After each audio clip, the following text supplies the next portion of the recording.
What's going on YouTube, Instagram, Twitter, all platforms? Welcome to another episode of the True Big Blue Podcast with your boy Big Pat Sports Talk. Thank you guys for tuning in. A little bit of Giants news today. How everybody in the chat doing? How everybody doing? A little bit of Giants news today. As far as receiver wise, we signed Isaiah Hodgins today from the Buffalo Bills. I thought he was a practice squad guy, but obviously he wasn't. He was actually on their 53-man roster. He was signed to to our squad.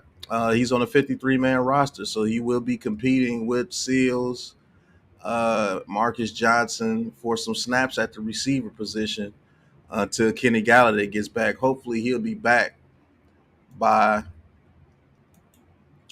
the Detroit game, to play his old team. But Giants content so far today. The big news today is Joe Schoen is actually in talks with OBJ's representatives, and they have been in talks. And Joe Schoen came out and said he wouldn't mind actually bringing back OBJ. I know a lot of Giants fans are going to be happy to see that. I don't know, man. How would y'all feel OBJ came back to the New York Giants? Let's say he's healthy by Christmas, and we're around about 10-3 or 9-4. How would you guys feel about OBJ coming back uh, to the New York Giants? It has been reported that they have been talks between the two camps, and Joe Schoen is intrigued by Odell Beckham Jr.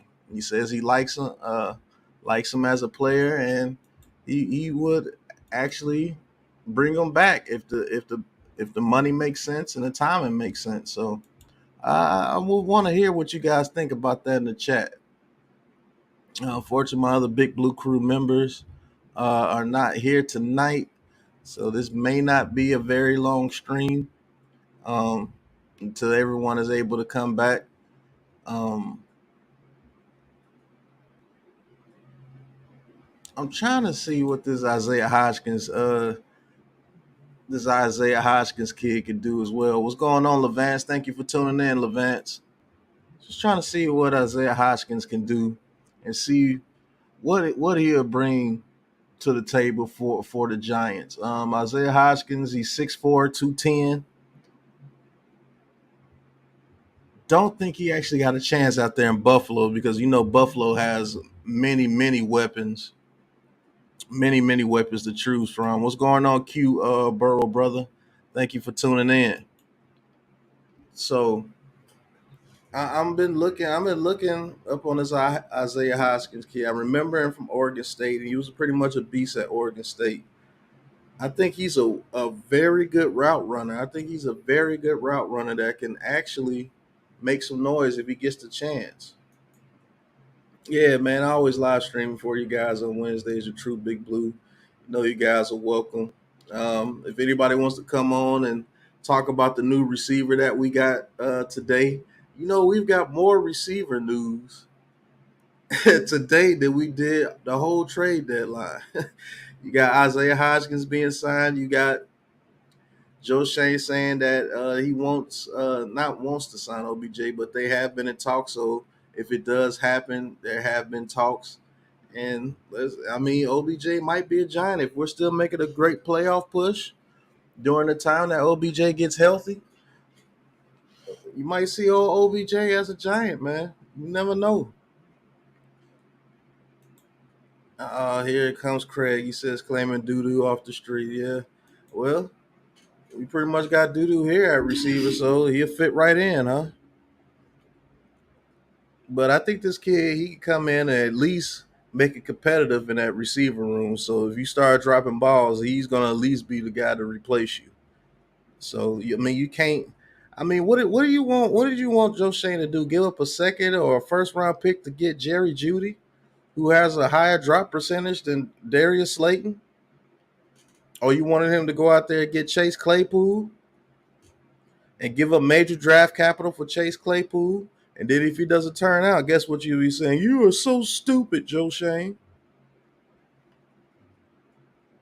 Yeah, they can use all the receiver help they can get right now.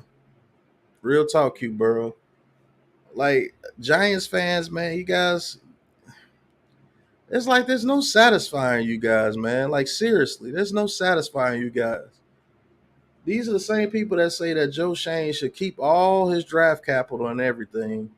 He'd be stupid to give up draft capital, but he's stupid for not giving up major draft capital for Chase Claypool or Jerry Jeudy or DJ Moore. Guys, the only guy that you could consider a number one receiver out of that group of receivers that were available was DJ Moore, and I don't even think he's on an upper echelon of wide receiver ones. Claypool is having a hard time playing in Pittsburgh. Hey Dash, if you want to come on, what's going on, King Jers? If you want to come on, Dash, the link is in the chat. Jers, what's going on, bro? One of my memberships. We are trying to get to 50 memberships by the end of the month. We are at 20. So we're doing very good. But if Big Dash want to come on, go ahead, click the link in the chat, Dash. But I mean, look at the receivers that were available. Calvin Ridley is suspended. Chase Claypool, is he a clear-cut number one? Jerry Jeudy, is he a number one? Terrence Marshall, is he a number one? Even Cortland Sutton, is he a clear cut number one? KJ Hamler, is he a clear cut number one? Like, that's crazy. He says, I don't know. We're not the Chiefs or Bills. The playoffs are not a lock for years to come. We won a Super Bowl at 9-7. Get to the dance to see if you can get laid. True. True. But that seems like who everybody wants to be, the Chiefs or the Bills. What's going on, Taj? Yo, what's going on, man? And YT, he says, I don't mind that we did give up draft capital. Keep them and draft our receiver or whatever we're going to get. True. Everybody's saying, what's up to Dash? T. Higgins was not available. You really think they were going to trade T. Higgins and they're in the middle of a playoff push this year? And they lost Jamar No, Chase? Come on, man. There's no way they trade T. Higgins. Now, T. Higgins might be available after the season. Pikachu, he says, bro, I like the new receiver we picked up. Yeah, I think he could be pretty good. Let's see what he can do. He'll definitely bring some competition to that receiving room for sure. Pap, what's going on, Pap? He says, right, take the EMO out of it. Shane did something we ain't see before, jump for a player or demand emo. fan base, and I like that. Stood tall. Yeah, he stood very tall. Stood on his guns and did what he's supposed to do. King. Now that's Dash saying King. Craig, he says Bills ain't drafted top 10 running back or receiver. I mean, but they did trade some picks to get Stephon Diggs. You see what I'm saying? They made the correct trade. Stephon Diggs is that dude when it comes to receivers. They didn't give up uh, draft capital for somebody like Jerry Jeudy, who's not even a number one on his team. We No all matter knew who the what quarterback is. right. We knew what Stephon Diggs was when he was with the Vikings. He was a true number one receiver and he made plays. And that's what they went out and got. He wasn't happy with Kirk Cousins Right. anymore, and they went out and got him. Yeah, he was born. He was born with Case Keenum. Like, come on, man. Right. D-Dan, what's going on? Thank you for tuning in. New, he says, who was the new receivers? Give him Galladay, we'll take Higgins.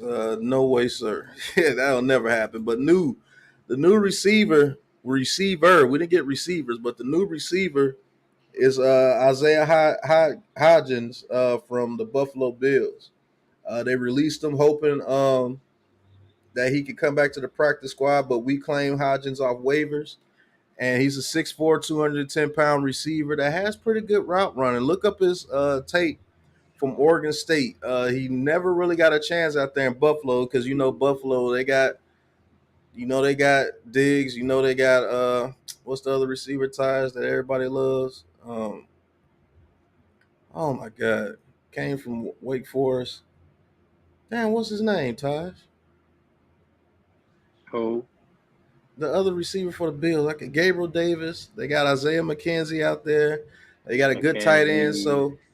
So he wasn't getting any clock out there with the Buffalo Bills, which is understandable. But hey, he's coming here to a Giants team that's receiver needy, and let's see if he can beat out Marcus Johnson for some playing time. Who knows what he'll do? But look up Isaiah Hodgins from Oregon State. Look at his Oregon State tape. He was drafted in the 6th round in 2020. 6'4", 210. Hey, at least we got a big body out there that can run a little bit. He says Galladay contract is a speed bump. Yeah, you can't get rid of it till next year. Jers, he says, I think fans feel some kind of way because they think Joe Schoen might give up on Saquon and DJ. All other Giants content makers are saying, well, Shit, they're not paying attention to what the dude has said. hey man, I been hearing guys like Fitz Vegas and shit, they been. He thinks that they gonna give up on Daniel Jones and Saquon. Like I'm on this slide right Did now. they hear? Did they hear the interview? The dude said he wants to pay his own.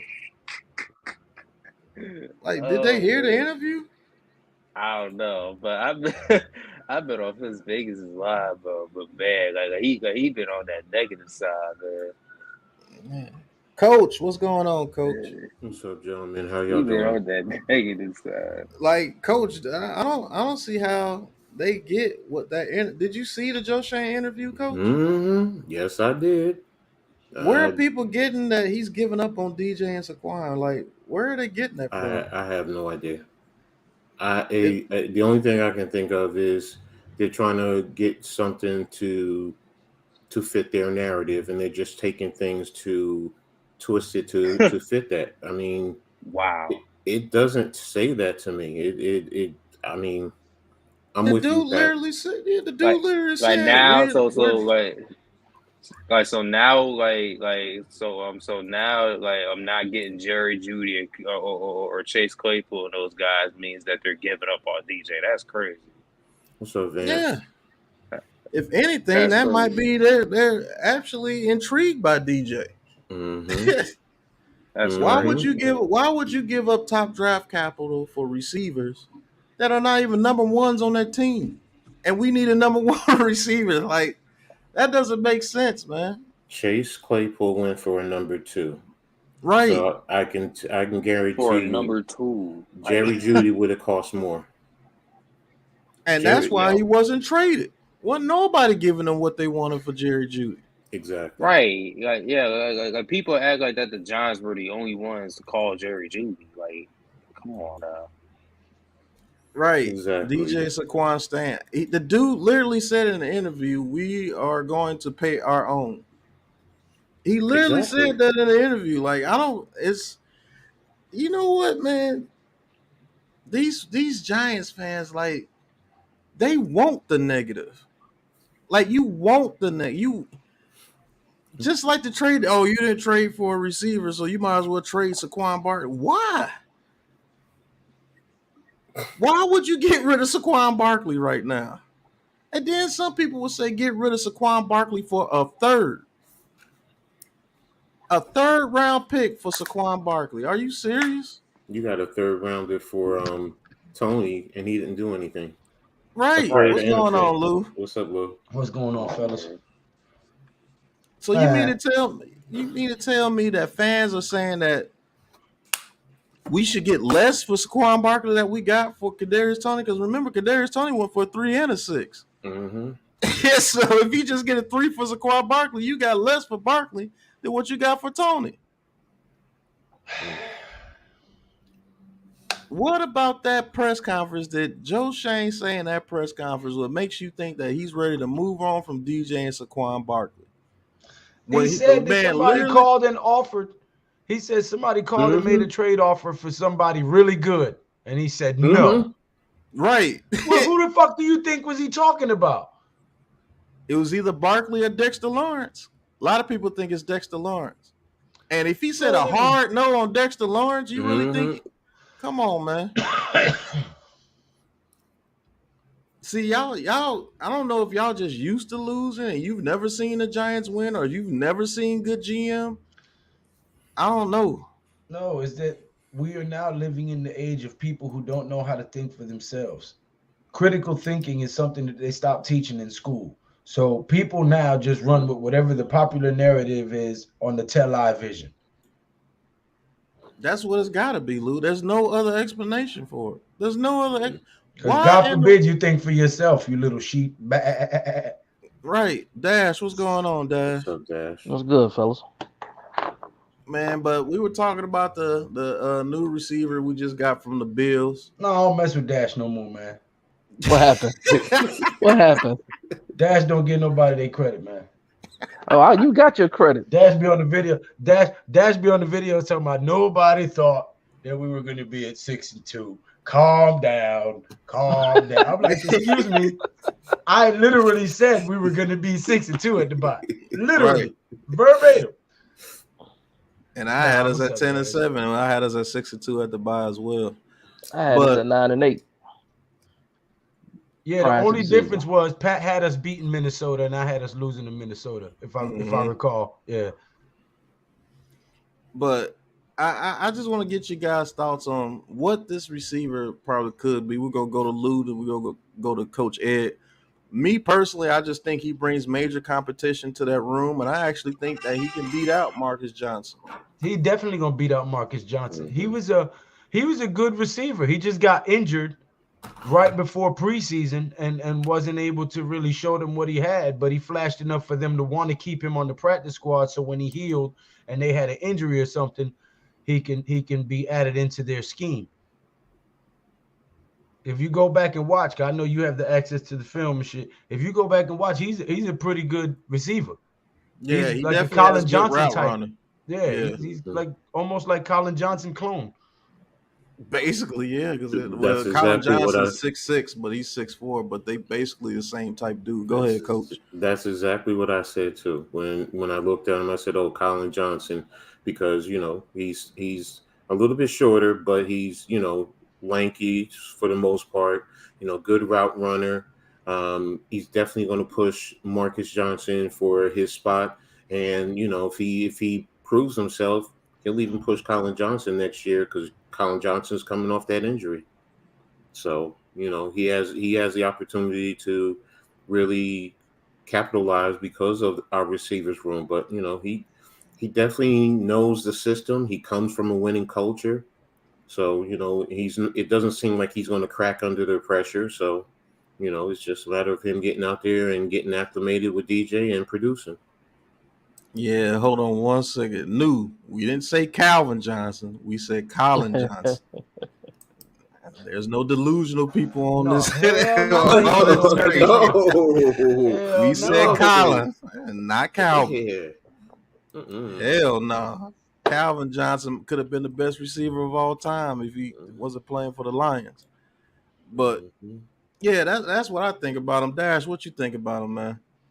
I agree with y'all, man. I saw a little bit of clips from him. As soon as I saw the news drop, I jumped right on YouTube. I saw some Oregon State film, not film, but some highlights. A tall guy, lanky. He's not as wide as you want him to be. So he's not big body. He's skinny. But I think quicker than fast. No long speed, but he can get some separation. He uses hands pretty good too. So we body shaming I think they can now? work with him. We body shaming people now, Dash? I can't do that. You know what I mean? I'm just messing with you, man. I know. Now, I saw he ran the 4.6 40. He looks faster than that on the field, though. So, yeah, man, I'm excited to see what they do with him. Hopefully, they can, bring him up, sooner than later, and we'll see what happens. I think Joe Schoen knows him. You go and buy food, they don't give you no damn forks, napkins, nothing. Oh, that's the truth. They never do anymore. Man, I don't understand that, man. You barely get a napkin now. Right. They don't give you nothing. I'm supposed to eat this with my hands? Right. I'm supposed to stick my face in the bowl like a dog? Fuck. And then want the tips. Mm-hmm. Got a tip of his foot in your ass. Got a tip for it. Keep on playing. But, the whole Joe Schoen press conference that happened, I believe, what was it, Monday? I'm glad you're talking about that, Pat. It's like people read into what people don't listen. They just hear what they want to hear. If you listen to that press conference, he told you exactly how he's going to build this team, and he's been doing it. Yep. We're going to hold our own people. We're going to continue to bring in competition throughout the season. Have they not been bringing people on and off the practice squad all year long? Mm-hmm. And we're going to draft, and we're going to sign our own. That's basically what he told you. And then, he had the little thing about the OBJ. He didn't know he was in the building. He came on later today, said that he has been in talks with OBJ's representatives, and I do believe him. And there might be some interest there that I thought that would never be there, but there is. I don't understand. Like, y'all don't know what real GMs do. Y'all just think this is Madden. First, on one side, you come out one side of your mouth said we should keep all our draft capital, and then you said we should trade the good players we have for draft capital that's lower than way lower than what they should be. Oh, we should trade Saquon Barkley. Oh, we should trade this person. Why did we trade Kadarius? Why did we trade Kadarius Toney? But you want to give up Saquon Barkley. So you'd rather keep a dude that has 2 catches and 0 yards on the season and has a hamstring injury every week than keep a player that's going to be considered for comeback player of the year and might have the rushing title and might be considered for offensive player of the year. I'm starting to think, Dash, Coach, that you want to get rid of the little bit of good that we have on this team so DJ can fail. You don't like DJ that much that you want to get rid of everything that we have good or bash anything that we have good so that kid can fail. And then what? They're enamored by the quarterbacks that are coming out of the draft next year. I don't know why. Why? But There's no guarantee for him. I believe the best quarterback coming out this draft is Hooker, and he's going to be 26 when he's drafted. Mm-hmm. And you can probably. I'm glad you pointed that out because I didn't know he was that old either. Yeah, he's that old. A week ago. He's older than Justin Herbert, bro. You can also get him later in the draft because that's right. Going to push him down. Yeah, because his age. So you're going to have, in essence, the best of both worlds. You can develop him. He can always be a good, capable backup, and if he's good, you can end up trading him and even get possibly more. Let me ask you guys a question. It's probably gonna be almost like Tyler Huntley, almost damn near. What do you make of yesterday? Joe Schoen gave a little 15-minute press conference, 30-minute press conference. Yeah, that's what he was talking about. And they asked him what his feelings was of Odell Beckham because he's a free agent. We can talk about him. He said, did you talk about him when he came in the building? He said, I didn't know he was in the building until he had left. Then he says, do you give any weight to the fact that he has interest in coming back here? He says, I don't know. Does he? They said, yes, he do. And he goes, well, I mean, if he's healthy, yeah. Right? Why wouldn't he say that? Because you don't want to offend him. No, I'm saying you don't want to offend Odell. So but here's my question. If Odell Beckham is really wanting to come back here, do we have the money to sign him? Because he's not going to want to do a 1-year prove-it deal. Well, the deal is going to be prorated because he's going to come around like the 12th or 13th game of the season, so his deal is going to be prorated. He's right. He's not going to get a full season worth on the first season, of course. I think they sign him to a 2-year deal if he comes here, to be honest with you. Because the Buffalo Bills owner tweeted, okay, I gave everybody a chance to go grab Odell Beckham. I waited. Nobody grabbed him. I'm going to go make a deal for him. The Buffalo Bills owner tweeted that.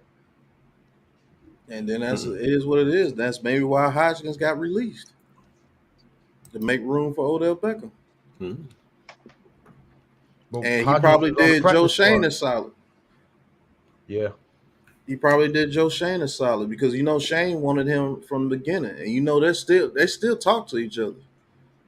I think the Bills have done us a couple of solids, to be honest with you, with a couple of players.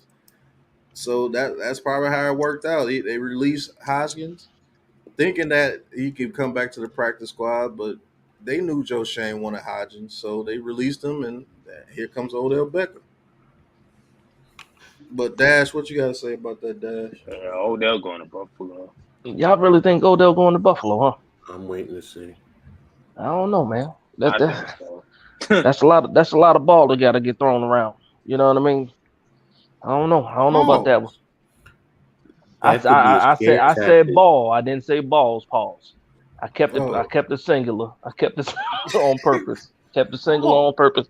Now I'm glad you was talking about that because Taj was in the same place I was in about an hour ago, listening to some craziness on between Pizzle and Fisk and yeah, he was wild talking about I'm in the still. talking about I don't know how he got it out of there talking about Joe Schoen doesn't believe in the team anymore because he didn't make any moves at the trade deadline, and I'm sitting that Pizzle was actually now listen.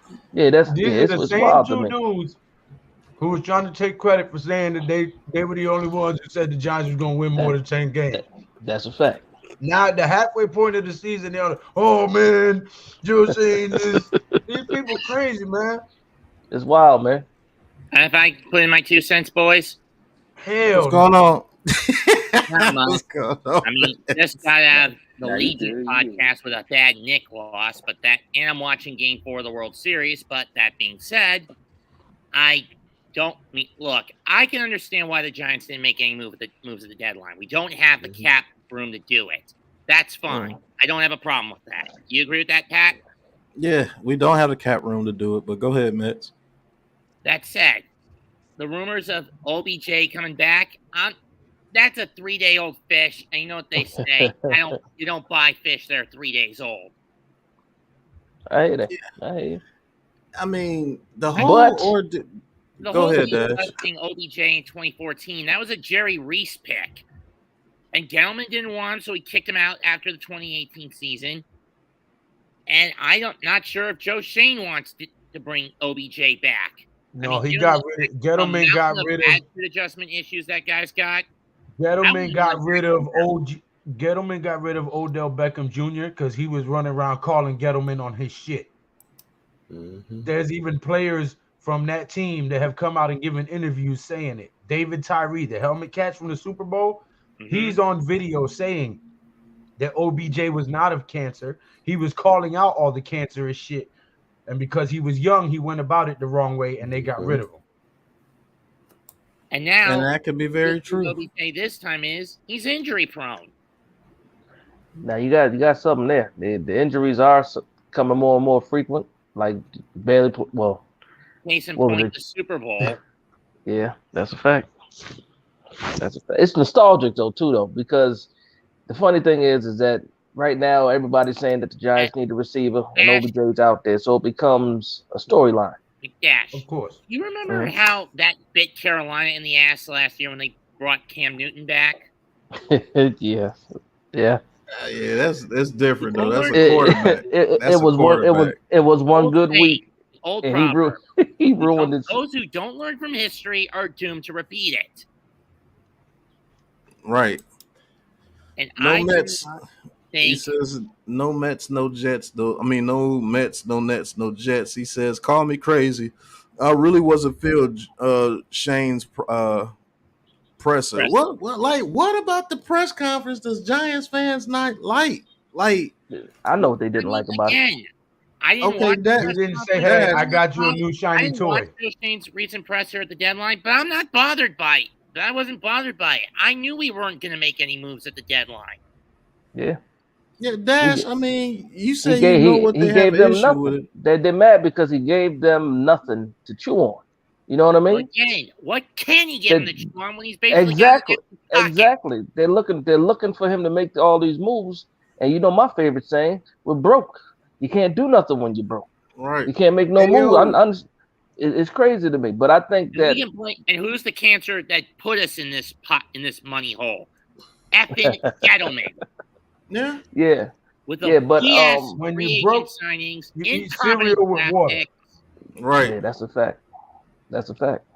Now I think because Joe Schoen did not make a promise to people for Daniel Jones. That's what I think a lot of people are mad at. They heard how he spoke about Saquon Barkley, how he wants Saquon Barkley to be here. Saquon Barkley wants to be here too.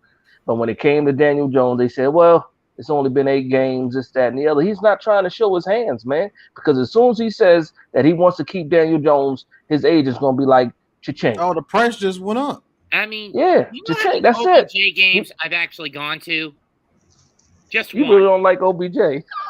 It was in 2018 against Carolina. The You game saw. we lost on the Gano 63-yarder, and the one where OBJ threw his first touchdown pass on the lateral from Maine to him, and then 57 yards down the field to Barkley. Mm-hmm. But hold on.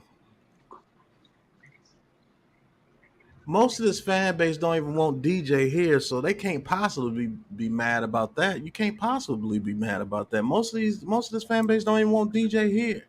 Now, you know what's crazy about that, Pat, though? I really think it's still 50-50. I really do believe that. I think just as many people want him here and just as many people don't want him here. I really do believe that because it's either or. It's a little bit of gray area, but it's either or for me. Besides, I see it both ways. The last loss we had can't really cast Jones as the scapegoat. That one's on Richie James. Yeah, he fumbled twice. You Mr. ain't gonna get no Pride. argument from me. Hey, no Mets, no Nets, no Jets. He says to me, he threw the players who are here kind of under the bus, and him saying he turned down offers for a good player was corny. Why say that? It has nothing to do with any moves. He seems green. Sir, if you actually looked at the interview, he was asked, was there anybody that called about any of his players? And he said, And they said a really no. good player. And I said no immediately.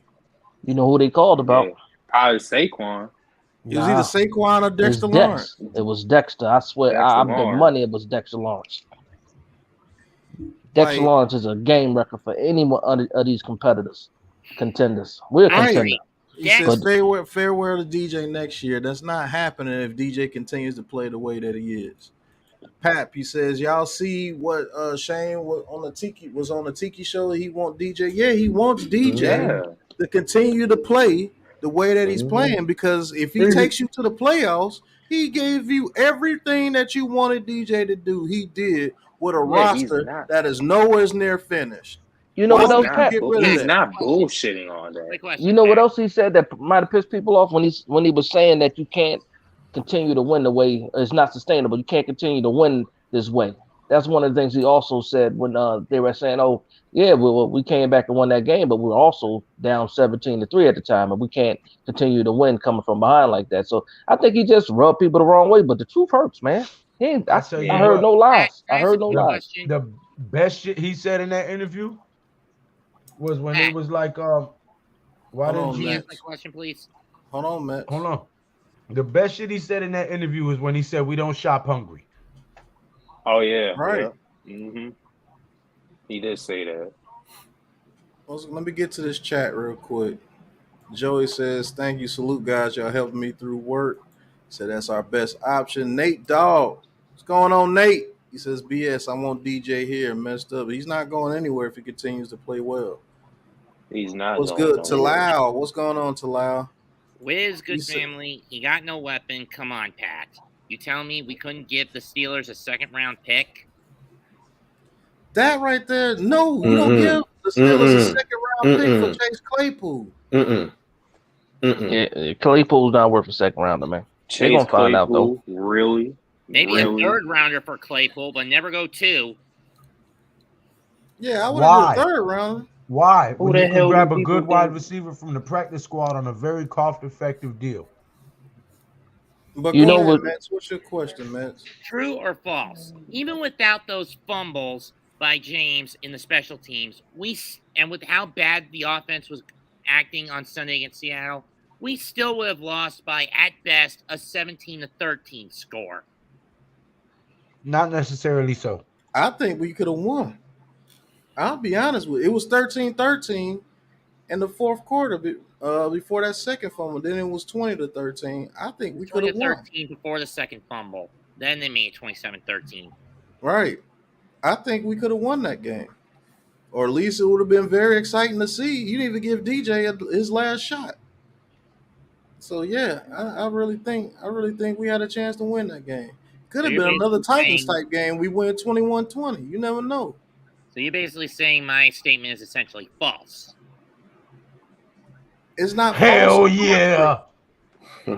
It's not false nor true because I don't think I know there's not it's not a statement that we could have won, but it's not a statement that we would have lost if he doesn't fumble that second time. And then we get the ball 20-13. If he didn't commit both fumbles, if he didn't commit either of the fumbles, if he don't commit either of the fumbles, we would have won. Fair point. If he doesn't commit either of them fumbles, we would have won. You know how much momentum we had going? We was 7-7. We made them go 3 and out. You know how much momentum we had? Just fair catch it, but no, he tries to run with it and it gets knocked out and he drops it. Right. We could have got that crowd quiet. Second time. Just fair catch it, James. You don't have to play hero every time on the special teams. Well, it depends on what you see with the returners with the gunners coming down the field. If they're 20 yards upfield, and I think he had some distance, which is why he tried to return it. If they're up on him, yes, he's going to fair catch it. But if you have distance, you still have to try and make a play. You're going to return it. It's just that it looked like he got nervous or something. Like he didn't even run. He didn't secure the ball. That's what it boils down to. He carried that ball. Especially now that once again, mathematically, we're back in third place because again, Dallas owns the tiebreaker over us. Both us and the Cowboys have the week off this week, which means Philly's going to pull 2 ahead of us. When you consider that they got the piss poor easy Texans on Thursday. So we played them twice. We played them twice. You said that's they're going to exactly be 2 up. Why they're going to lose them Sunday. Twice. So because they have the piss poor Texans and they're looking past them. That's why they're going to lose.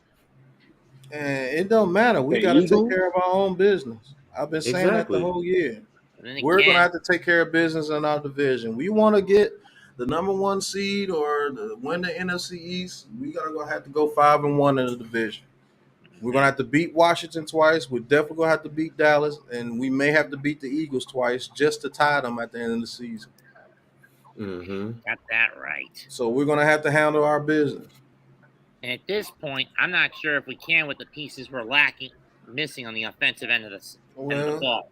All the pieces are still there on the defensive end, don't get me wrong, or most of them are still there. But we don't know how long it's going to take to get Bellinger back. We don't know when Galladay's going to be back, if ever.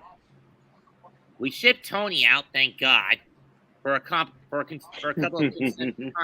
compensatory draft picks from Kansas City. I think we match up very well against the Eagles, and like I said, I've yet to see the Eagles be in a dog-out fight.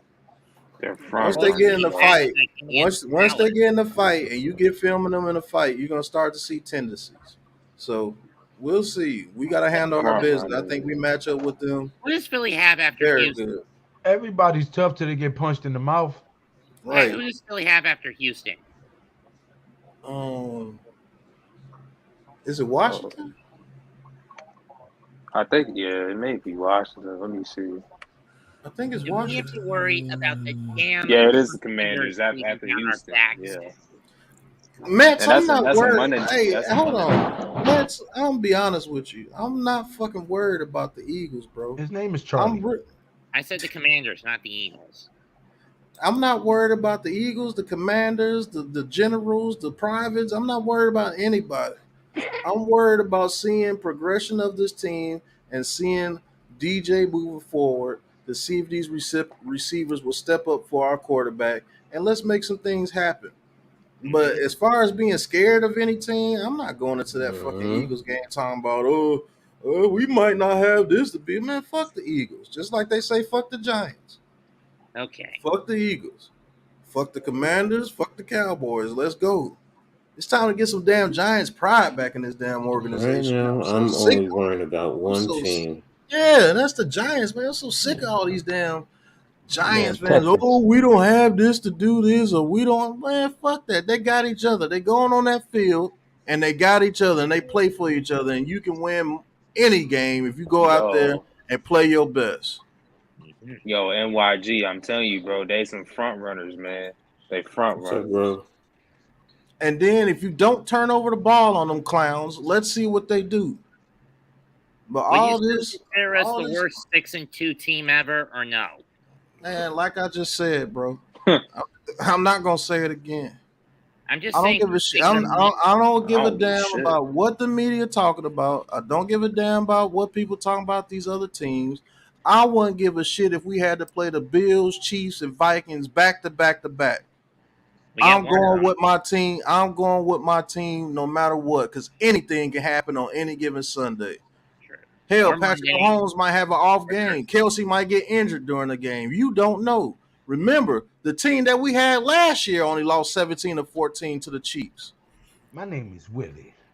That was 20 to 7. Or the guys that we have that everyone seems to be so worried about ups their games, ups their antes, and produces.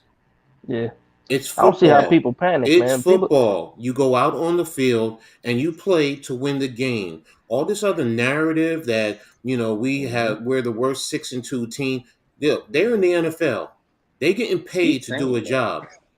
Plain and simple. The coaches are paid to do a job. They're paid to coach. Right now, everyone is saying that we probably have one of the best, if not the best, coaching staff in the NFL. And they are proven week in and week out with, quote unquote, some of the worst talent in the league. And we're still out there producing and playing with everyone. So just line them up, meet them at the 50, and knock heads. Period. Right. Yeah, we're gonna be the worst, the worst 8-2 team too. I said, we're gonna be the worst 8-2 team too. This We're is gonna be the worst wild card storybook team. season. Yep. Storybook season. Cinderella story. Watch what I tell you. And remember, everyone, remember, Coach. we were back in 07. Didn't they say the same thing about us? We had no chance. Even in the Super Bowl to the almighty Patriots who were undefeated, we had no chance in hell. And what did we do? We took the crown. As Pat said, against the almighty Patriots. I'm sorry, say that again? And we did it again in 11 against this. Exactly. The point is, where is the giant? Where have we lost that giant pride? Where? And in both of those seasons, might I add, we were 6-2. Yep. Both of them. We were 6-2 in both those seasons. We were 9-7, 10-6. But just to go off what Coach is saying, hey, thank you to 70 in the chat. My goodness, thank you. That's what's up. Hit that like and subscribe button. There you go. Thank you for the $4.99 super chat. Tudo, he says, massive salute to Big Blue Crew troops and for all Giants fans around the world to slap all stinky boys losers out the front door hard and fast and F all Texans losers. Forget about it. Damn right. Miss Trina. What's going on, Miss Trina? Hey, go to Joey that's in the chat dropping stuff in the chat. I want to know what live he came from because I heard the same rhetoric in another one. We in rebuild mode. Yeah. So he's saying Shane ain't trying to make the playoffs this year. He could care less. We in rebuild more. I think he's doing exactly what the hell he said when he came to this organization. He said he wanted to be competitive now and build for the future. Are we not competitive right now? And we have 11 picks for next year as well? Yep. Neo Beetle, what's going on? Man, let's talk about this real quick. I have not lost my pride, is what he said. Why can't we talk about the positive things that's going on with this team? Why is always the fucking negative stuff that everybody wants to harp on? Yeah, I want to say something though, because they say he's not trying to make the playoffs. He's like minute-long little quips about each Giant game. He's a natural pessimist. Go ahead, man. Who? I want to know what changed. Mega Man NG. He's a gamer by nature, but during football games, he will basically say something about the Giant wins or losses in short form. I think I know who you're talking about too, man. You talking about another YouTuber? Yeah. No, he's a Twitcher, ain't he? Or is he a No, he got YouTube? kicked off Twitch several years ago because of Yeah, I know what Yeah. you're talking So about. he's Now, basically now on YouTube full time. Go what ahead, I was saying was this. I was saying that people, just because of the trade deadline, people just totally switched because we didn't make a move at trade deadline. And it's crazy that people are panicking now when, in all actuality, we won these 6 games without Tony and then without this magical wide receiver at the trade deadline. So what is everybody scared of now? That's the part I don't get, because now all of a sudden he doesn't want to win. Without all these guys, we've got 6 wins. And so we're taking that same team to the rest of the season. So you just think we forfeiting the season because we didn't pick up Jerry Judy or somebody like that. That's crazy. All right, Mets. Sorry, my mic was muted a little. Anyway, casting all my issues aside, Giants have had a good run.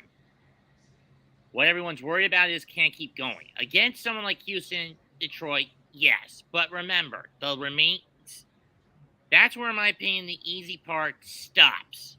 The only other relatively easy game we've got left in the schedule after them is 2 against Washington and maybe the Colts game. But then again, we haven't beaten the Colts since 2002. But they had Peyton Manning. But if you let other people tell you, we suck anyway. We weren't supposed to win these games to begin with. Right. We were supposed to be 3-14. You know what I mean? 4-13, people were saying. You know, it's crazy to me that you lose confidence over the deadline. I want the tough games. I want to see what's going to happen. Yeah, Joey, just like they told us we couldn't beat the Packers, just like they told us we couldn't beat the Ravens, just like they said we couldn't beat the Jaguars. We couldn't beat the Titans either. Yeah, we couldn't beat the Titans. Ooh, we can. Like, you guys kill me, man. And there's no way you'll be able to be on my football team. Bro. Most pundits said we've been that's not even all of them. Ironically, we've already won half of those games they expected us to win. We beat Carolina, we beat Jacksonville, we're going to beat Houston and Detroit. That's the cruel irony in all this. Wouldn't you agree, Pat? Yeah, totally agree. I mean, the truth is we weren't favored in any game but Chicago, to be honest. Right. We've been an underdog the whole season except for Chicago. And I looked at that game as a mirror matchup for us. Right. The same team playing each other. I'm in the sense of record and how we started the year, but essentially, yes. He says, why are we talking down on our Giants and the Seahawks celebrating like they 8-0? We should be more happy. Right. The Seahawks thinking about Super Bowl, and they got a worse record than us.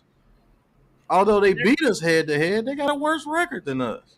But granted, what's going on, now man? you credit to Geno Smith for his game since going to Seattle. Because with us, with the Jets, with the Bears, wherever else he went, he sucked.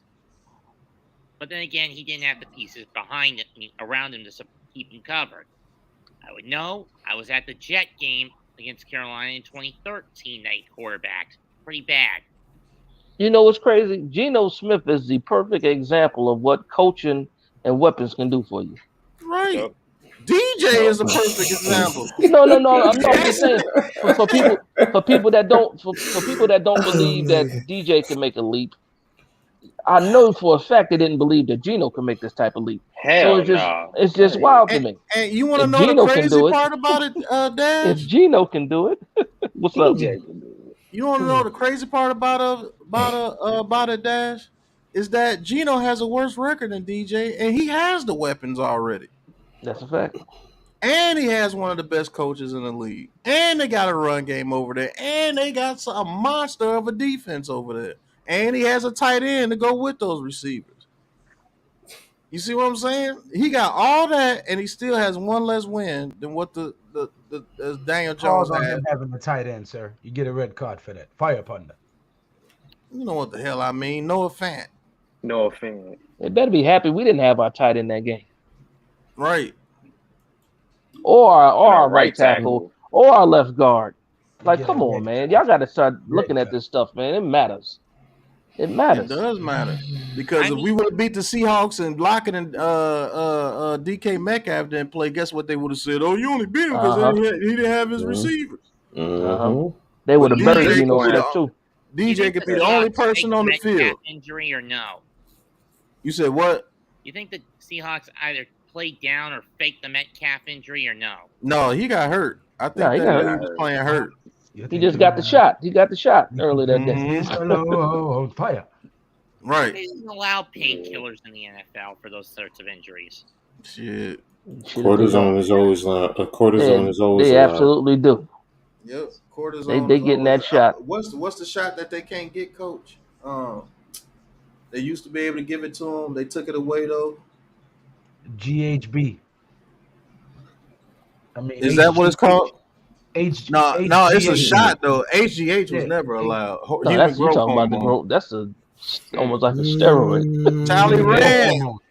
He says almost everyone refuses to mention we were the second most injured team in all the NFL, yet 6 wins, 2 losses. True. Thank you for. I want to say that's a $3 super chat. We've been playing with backups since week 1, and we're 6-2. Adding the Jets and Bills to this. What's the collective record of the teams in the New York, New Jersey combine as a whole? It's 18-6. Through 8 Bills, Jets, Giants. Yep. 18-6. Between all three of them, all 3 teams have won 3 out of every 4 games. Yep. Even the Jets are doing well, and I think that damn quarterback gonna hold them back if he keeps. Well, I got some news for you, Charlie. Tordo. By the end of the season, the Giants are going to be 11-6 by themselves with Daniel Jones. Mets, are you Charlie on the Spaces? Hell no, that's not Charlie from the Spaces. Nah, hell nah. Pat. There's no way. Pat. Charlie, 73 years old, Pat. It's Tordo. I thought that was Charlie. Nah, Charlie is 73 years old. Toradol, that's what it is. Yeah, that's what Andrew that's what Antonio Brown said the Buccaneers were trying to give it. I even put the risk of betting my dog that we get more than 8 wins at the end of this year. Okay, you say it's $4.99. Okay, Tudo. So you must know that currency. Okay, Tudo. Hey, Tyler Ryan, thank you for the $4.99 super chat, bro. No, he was saying that the green super chat right here. That's what he's talking about. I know that's. Yeah, that's how I thought they were all green. No, yeah. $2. He's just talking about the message. Yellow ones are like $10. Oh, that's what he's saying. All the green super chats are $4.99. That's what he's saying. Okay, Tudo, now I get you. Yeah, the color changes. Yeah, because the two is blue. The one you get you some of them red. Get you some red ones. Yeah, 100 is red. Is like dark red. Mm-hmm. And over 50 is like a darkish red. Me neither. I did not know that. Yeah, because the yellow is 10. Shout out to 94 in the chat tonight. My goodness. Thank you guys. Hit that subscribe button. Hit that like and subscribe button. That's a fact. Hit that like. 94 hit people that in the chat only got 33 likes. You're doing me dirty. Man, I tell you that. Yeah. That'll get me monetized. Yeah, that's crazy. That's crazy. We don't even got at least 50. G Nation Inside Sports while you here, man. Please. We don't hit even that got like hit and them all. subscribe button. I got 94 in the chat and only 32 likes. But y'all disrespecting somebody's property here, man. Damn, 94 and only 33 likes? Right. Y'all disrespecting somebody's property, yo. I might as well hop just off jump to 41. Walk. Later, guys. all right, Mets. All right, Mets. Have a good night. I was wondering why you was calling him Charlie. I said, man, if that was Charlie, man, I'd be cussing him out by now. I thought that was him. That's why I was being rude. Nah, that ain't Charlie. Nah. What made you think that was Charlie, though? He sound like him. Yeah, he sounds just like him. He does sound like him. Except Charlie he got a more punchable voice. I know he has a I told Charlie he's 73 years old. I'm not joking. He is 73, lively. Hey, yes, Blue City Empire Sports. Prayers do go out to Tom Coughlin. Yeah, I heard. Judy Coughlin passed away today. I know he's torn up inside. Man. Yeah, you heard that? No, I didn't know that at all. Oh. Yeah, Miss Judy Coughlin passed today. Oh, hard fought battle. Yeah. You know, she's been battling cancer for like 12 years. Yeah, 12 long time. Yeah. So you know he's tore up. Shoot, he was crying on the damn podium just talking about it. So I know he tore up. Damn, how did I not see that shit? Nah, it was out. It was out earlier today, all over the place. Yep, she passed at 77 years old today. So give him a moment of silence for 77 years old. What a blessing. Mm-hmm. But I mean, she looked strong though. That just happened suddenly, man. Well, I haven't seen pictures of her in a minute, but the last time I seen her, she looked strong. Mm-hmm. And then the news came out today that she passed. So y'all put y'all prayers out for old Tom, man, because I don't know. That's a fact. That was his heart, man. So that was his rock. You know what he gonna do next? He gonna have to do something to keep busy. Yep.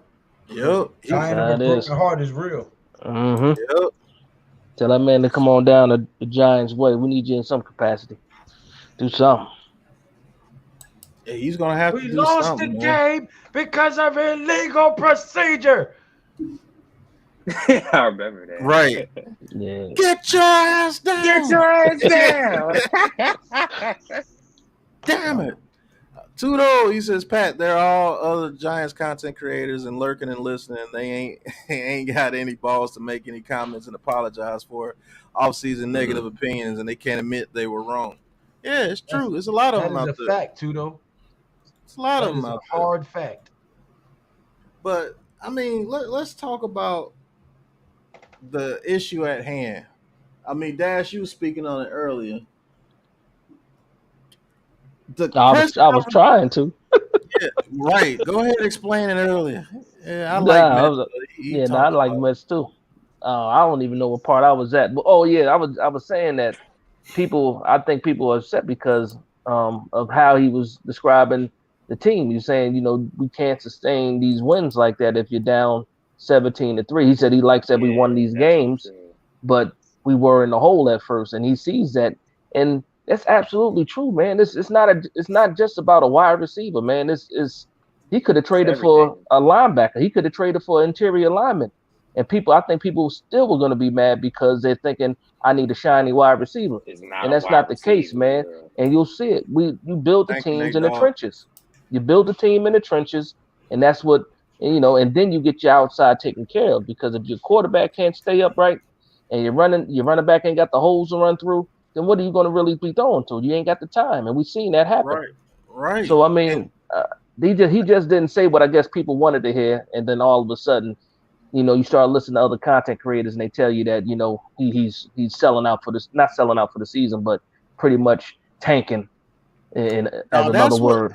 It's wild to me. The crazy part about it, Dash, a lot of these Giants fans wanted us to tank. It's just like you just have to have something bad to say about this team if you're a Giants fan. Not the majority of Giants fans. I'm talking about the Twitter spaces and all those guys. It's like you just gotta find something. You just gotta find something negative to say. You know what I'm saying? I don't understand. Everything that man said, he's done. Yeah. He said that he was going to build the offensive line to keep Daniel Jones upright. What's up, crowd favorite media? Thank you for tuning in. He says all those content creators picked the Giants to have a losing record. This is the only platform that gave the Giants 11 wins before the season started, before one snap. True. We were. But he told you that he was going to build the trenches. Lou was preaching that shit all off season. It sure was. That's a fact. But he told you that you were going to build the trenches on both sides of the ball. Man.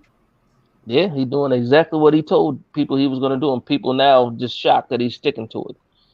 He told you that he wanted to build a competitive team and build for the future. Are we not 6-2 with a wild card if it ended today with 11 picks again next year? Yeah, and imagine what we do with those 11 picks. Because we've seen what he just did with 11 picks now. All of them, despite injuries, contributed. And before they got hurt, they was contributing.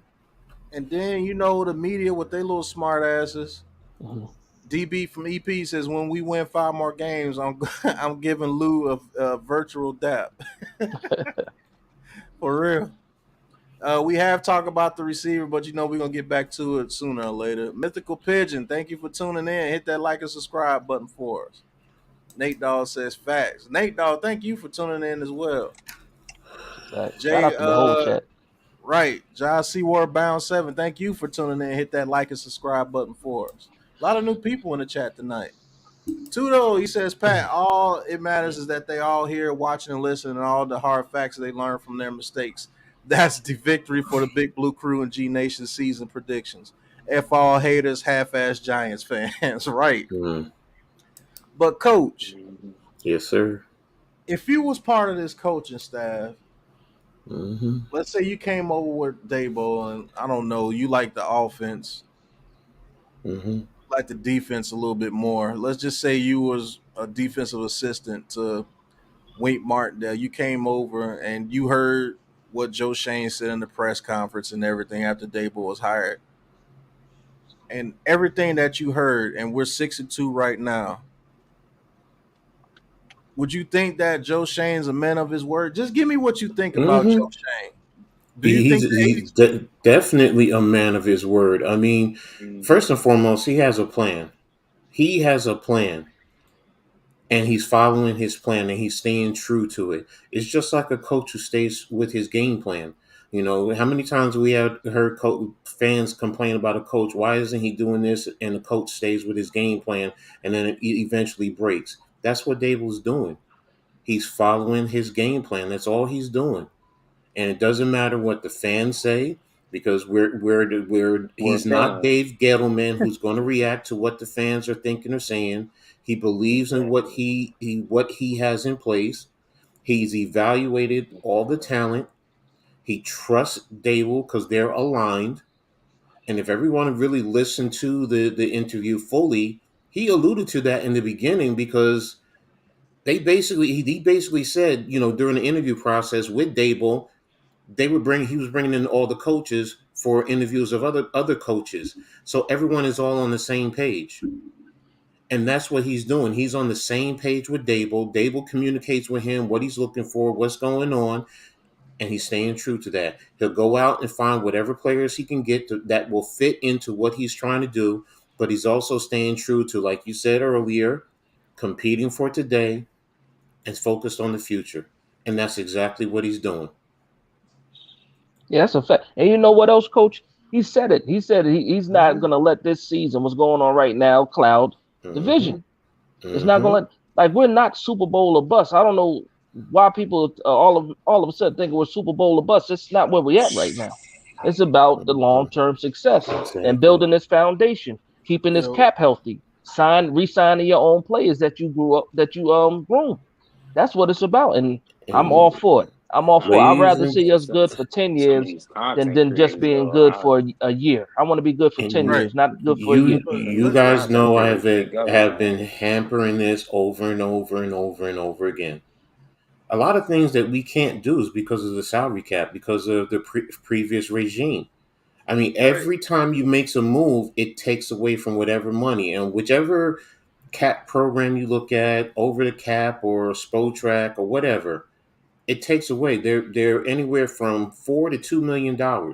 That's all the money we have left for the rest of the year, unless he makes adjustments. He extends somebody or something with somebody's contract, and the most obvious one is who? Galladay, and we still got Nick Solder money on there. Exactly. Like we have 58 people that we're still have dead cap money for. 58 people. That's crazy. And that's because of what he walked into. But you know what? Because we don't go out and get a wide receiver, you go out and you get a wide receiver, what's his name from Denver, Judy. Even though it's prorated, his prorated, if they brought him in, was going to be $1.1 million. So if we're at $2 million, what does that leave us for the last 9 games for the rest of the season? Somebody gets hurt or whatever. Every time you bring somebody up from the practice squad, you got to take money from that too.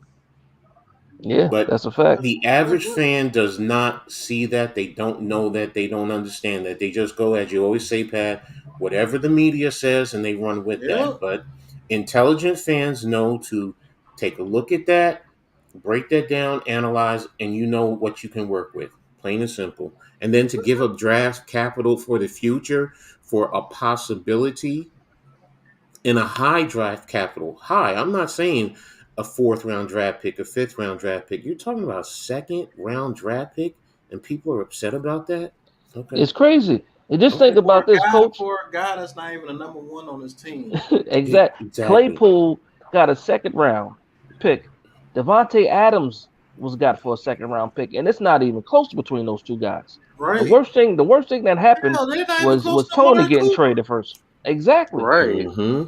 They're not even close to Amari Cooper, and the Browns got him 5th. Exactly. And if Tony didn't, if we didn't get a 3rd for Tony, I think those prices would have been a little bit different for Chase Claypool and Judy. They would have never been thinking 2nd-round pick for any of these guys. But because we got a 3rd for Tony for what he did and the stats that he didn't have, it's crazy. Let me talk to Joey real quick, because I see Joey might have been on that Fist Vegas stream. He said Claypool would be a number 1 on this team. What the hell? That doesn't mean shit.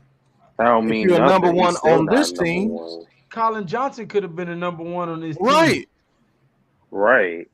And he's not no number 1. Was Chase number 1 on any team? Why was Chase Claypool available? Because it wasn't because of his contract. Because he was on a rookie deal. He could not beat out Deontay Johnson, George Pickens.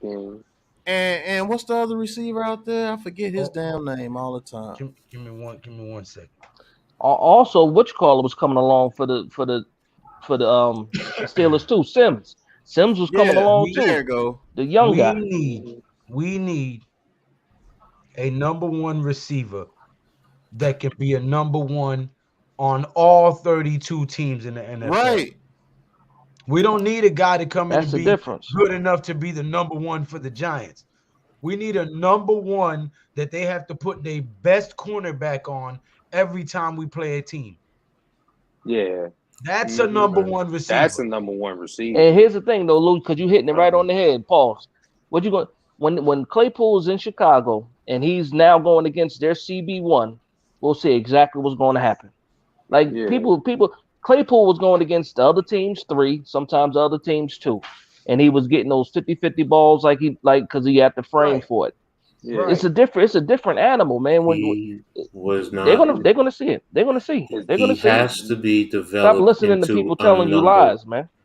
He has to be developed. I followed him since his freshman year at ND. Does he have the tools? Yes, he does, but he's not there. He's just not there right now. And would I have loved to have seen him be a number 1? Yeah, I can't lie. I'm a Claypool fan, but he's not there right now. Jerry Jeudy's a number 1. Okay. He says Claypool don't suck. Hold on. He says Jerry Jeudy and DJ Moore are number 1s. You didn't want to trade a 2nd-round pick for a number 1, but you drafted Wan'Dale Robinson in the 2nd round. Make it make sense. First of all, Wan'Dale Robinson. I know where he came from. That's the same stuff Buddy was talking about. That's the same thing. They were shitting on Wan'Dale Robinson. Wan'Dale Robinson was drafted for a specific purpose. Wan'Dale Robinson is going to show you exactly what he does when we do get a number 1 receiver out there on the outside. First of all, Jerry Jeudy's not even the number 1 on the Broncos. It's Cortland Sutton. And Hamler was getting more play than him at some time. DJ Moore, you can say he's a number 1 receiver, but is he the number 1 receiver on the same caliber as a Diggs? DJ Moore is the closest one on that list to a number 1. The closest one on that list. I give you that. Adams. Is he on par with AJ Brown? Is he on par with those guys? Jamar Chase? None of them. Jamar Chase? No. He ain't better than T. Higgins. Nope. He ain't better than T. Higgins. No. The Bengals got 2 number 1 receivers. You see what I'm saying? Y'all just think because they're better than the receivers we got here, that's just going to make them outstanding. What if you get that guy here and it turns out that he's just slightly better than what we have, and we got him here trying to be a number 1, really is a number 2, and he's really no better than Slayton. And then you force to re-sign him because you traded for him, and then you got to spend big money on a guy that you really don't believe in. It's crazy to me. But here's the thing, though. Nobody's saying Claypool sucks because he doesn't. He's a good wide receiver, but it's the difference between being a good wide receiver and a number 1. It's just a clear difference. For a number 1 receiver. We are not looking for a guy that's just good. We got that in Slayton. And I believe Slayton would be a better receiver if there was a clear-cut number 1 on the field. It's been proven. Perfect example, too. Perfect example, too. My bad, Pat. People thought Devontae Smith was a number 1 wide receiver until A.J. Brown showed up and showed you what a number 1 receiver really looks like. And Devontae Smith is nice. I will take him in a heartbeat, but he ain't A.J. Brown. And you can see the difference. It's a difference. And you can't tell me Claypool is a 1 compared to A.J. Brown. Judy's a 1 compared to A.J. Brown. No. That's the division we're in. None of the guys we named are worth a second-round pick. What does Kenny Galladay have to do with that? Kenny Galladay was already here. All those options were cheaper than Kenny Galladay. That doesn't matter. Kenny Galladay is not even a subject here. What does Kenny Galladay have to do with that?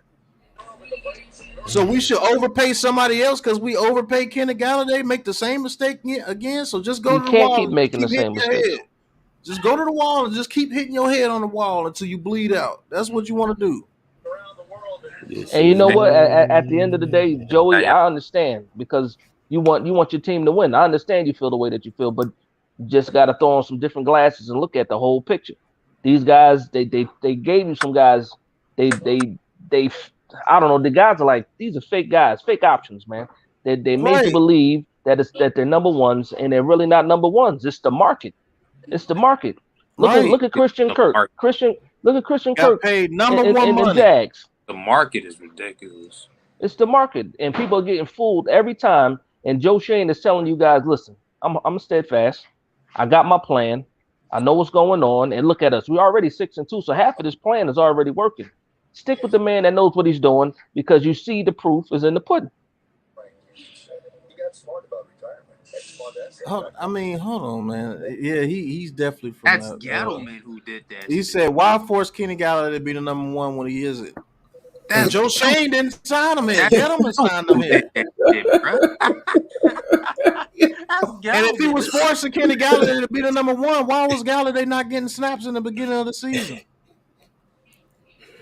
Wow. If actually he was making Kenny Galladay prove to him that he was a number 1 and he wasn't doing it, so he wasn't getting snaps. I'm glad Joey is here, though. I'm absolutely Joey. Stick around, bro. Stick around, Joey. Stick around. Yeah, we can't get rid of Kenny Galladay this year. We can't. Hold on, let me read my brother NYG 22's comment. He says, funny thing, despite all the trash in Slayton is still the Giants' number 1 receiver right now. Shout out to NYG because we were the only 2 really banging for Slayton to be here. If we didn't have Slayton, damn. If we didn't have Slayton, just damn. Now, obviously, he's not a number 1, but fans wanted Bachman over Slayton, right? Yeah, it's crazy. But I was stupid and crazy for making videos about that earlier. And look, Slayton's the best receiver on the team, like I fucking said. And Bachman can't even get on the practice squad. Yeah, Bachman said, he ain't even getting paid to play football in any capacity right now. Nobody's giving Bachman a chance to get on the practice squad after he left us. But this is the guy you wanted over Slayton. Trash. It ain't even that he's trash. DJ for failure. He gave DJ the best thing that he could give him. Not good enough to be practice squad, bro. Come on. He gave DJ good coaching. He gave DJ confidence. He gave DJ a halfway decent offensive line. If it wasn't for some injuries, I would say that pretty good. Who said that, Pat? Now, he says, Joey. Go ahead, Joey. You got to agree that DJ is looking the best that he's ever looked, right? And that's because of Joe Schoen, the people he brought in the building, right? He brought in Dable, and Dable brought in his guys with him. That's all because of Joe Schoen. So just because, and again, I know where you're coming from with this, is just because the move wasn't made for Jerry Jeudy, because everybody's wilding over these wide receivers. We won 6 games without Jerry Jeudy, without Tony, without Galladay. We're going to win the next 6 games without Jeudy, maybe Galladay, and without Tony. So I mean, we are right in the same place that we were before the trade deadline. Don't let this trade deadline mess with you, man. I'm telling you. Calm down. Like I said before, calm down and watch this football, man. You know what it is, Dash? And I got a question to ask you, Dash, after I say this. You know what it is? Is the Giants aren't giving anybody any excitement. We don't have an exciting offense. We don't have an over extremely good defense. We didn't make any moves during the trade deadline. We're not making any trades, so it's the excitement that this team is not giving you. It's we're steady, we're slow paced, we're lunch pail guys over here with the New York Giants. And I think it's the younger crowd that really it's some older guys I see doing it too, which is sad. But I think everybody wants us to be the Bills and the Chiefs. And I keep trying to tell people that you don't have to be the Bills and the Chiefs to win. You don't have to be that. Like, what are you guys getting? Be the Giants. Be like the Bill, right? Be the fucking Giants. We have more Super Bowls than both those franchises combined. Mm-hmm. And guess what though? Who walked through the Bills and the Chiefs last year? The Bengals. Well, they walked through the Chiefs. They didn't walk through the Bills, but still, look who made it to the Super Bowl last year. Neither one of them teams made it to the Super Bowl, and guess what? A team that plays just like us was one drive away from being in the Super Bowl themselves. Yeah, 49ers. The 49ers with Jimmy G. And I'm telling you, they're dangerous again this year. Wait till they get healthy. And they got Christian McCaffrey now, too. If he stays healthy, they're going to be a problem. That's another thing I got to apologize for, because I was talking crazy about McCaffrey being on the 49ers, and that first game was fantastic. If he's healthy, he's going to – because, look, they didn't even have Deebo Samuel out there with him. Deebo Samuel, IU, George Kittle, Christian McCaffrey. Lord have mercy. That's the type of weapon I want from my quarterback. That's a problem. Yeah. Every last one of them dudes, when they catch the ball, it's hard to tackle them. And guess who's going to take the blame if they fail? Jimmy G. You know he's going to take the blame. Yep. But they had, like, Daniel Jones got weapons like that out there, and he ain't doing nothing with them. Hell, I would love Brandon Ayuk on this damn team. I like that statement from Joey that you got up, because it is about the division. Realistic by talking about handling the business, and I've been saying it. It is about the division. Absolutely. In my videos the whole time, I said we're going to have to go 5-1 in this division if we want to win this division. Yeah. We're going to have to win the rest of our division games. We're going to have to beat the Eagles twice, the Commanders twice, and beat Dallas on Thanksgiving. That's never been an issue with the Big Blue Crew. We all know we have to take care of business because nobody else is going to do it for us. I don't see us winning the division. I see us going in as a wild card with 11-6. Yeah, I don't think simply because I don't think we sweep the Eagles. I think we sweep Washington. I think we beat Dallas on Thanksgiving, but we lose to Minnesota. We lose one to Philly. Yeah, I don't see us beating Philly twice. Nah. And even if that happens, that's still 12-5, 13-4. We'll be a wild card because I promise you, I don't see 4 teams beating the Eagles with their schedule. I don't. Honestly, let them have their first round bye. Eagles, you can have that first round bye. I don't care. You can have that. Stephen R says all these trash receivers are going to catch up with this team. Y'all really think because we're 6-2 we can beat teams that matter? Only Wink has kept us in this game. The passing game is future. Nobody said we're going to win the Super Bowl, but we went from a 4-13 team to an 11-6 team. And we'll get in the playoffs, and we'll probably get knocked out in the first game. But win. Go ahead, I'm sorry. I think you giving. We'll probably make it to the playoffs and get knocked out in the first or second game, right? And everybody will be like, "Well, shit, they did great because by all accounts they shouldn't have been there." But in the end, it's still the bottom line is you don't know until you play the game. I'm gonna be real with you. Everybody's saying that we got beat 27-13 to the Seahawks. You forget that this game was 13-13 in the fourth quarter. Fourth quarter. Mm-hmm. We have not been out of any game that we played, and we've beaten all the teams that they say that we're going to get crushed by, except for the Seahawks. Do you really believe if we met up with the Buccaneers in the playoffs in the first round that we wouldn't beat them? If we met up with the 49ers, you don't think we can beat them? I think we can. I think we play the exact same way.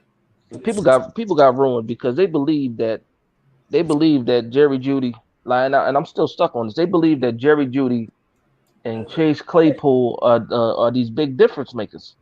They're not. Like, they're not even difference makers on their own team. They act like they're Randy Moss, T.O. Like I understand, and I understand. And the thing is this: I understand that they might be better than what we have on the team right now. But what is that saying?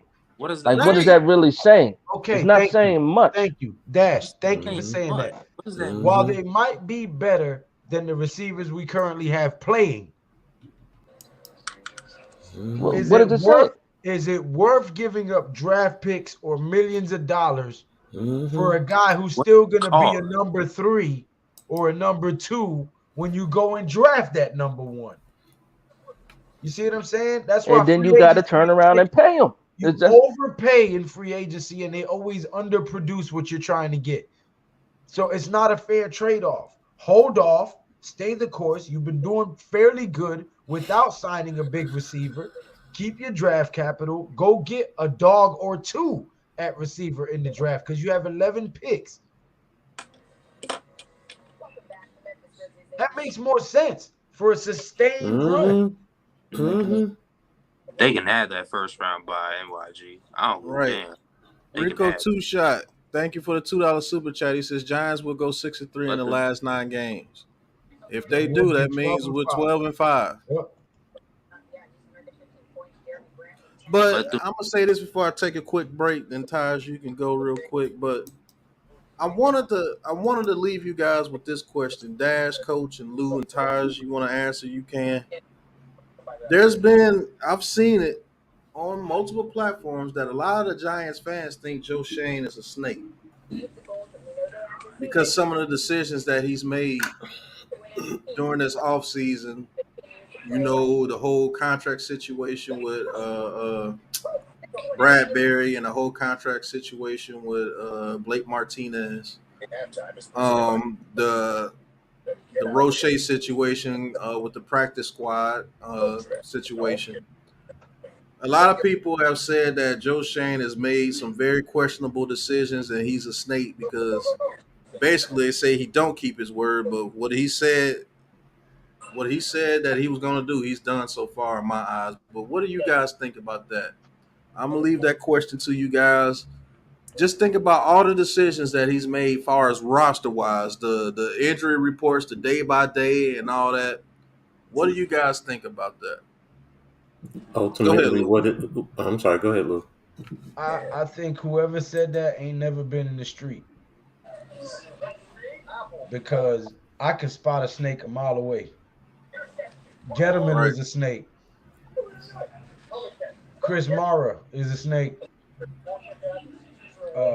There was plenty of snakes in the building. Chris Petty. When we blew it all up, and Joe Schoen and crew came in and got rid of a few more snakes by way of divulging certain information to different people to see who leaked what. That's a fact. You know what I'm saying? They made the snakes expose themselves when they got here.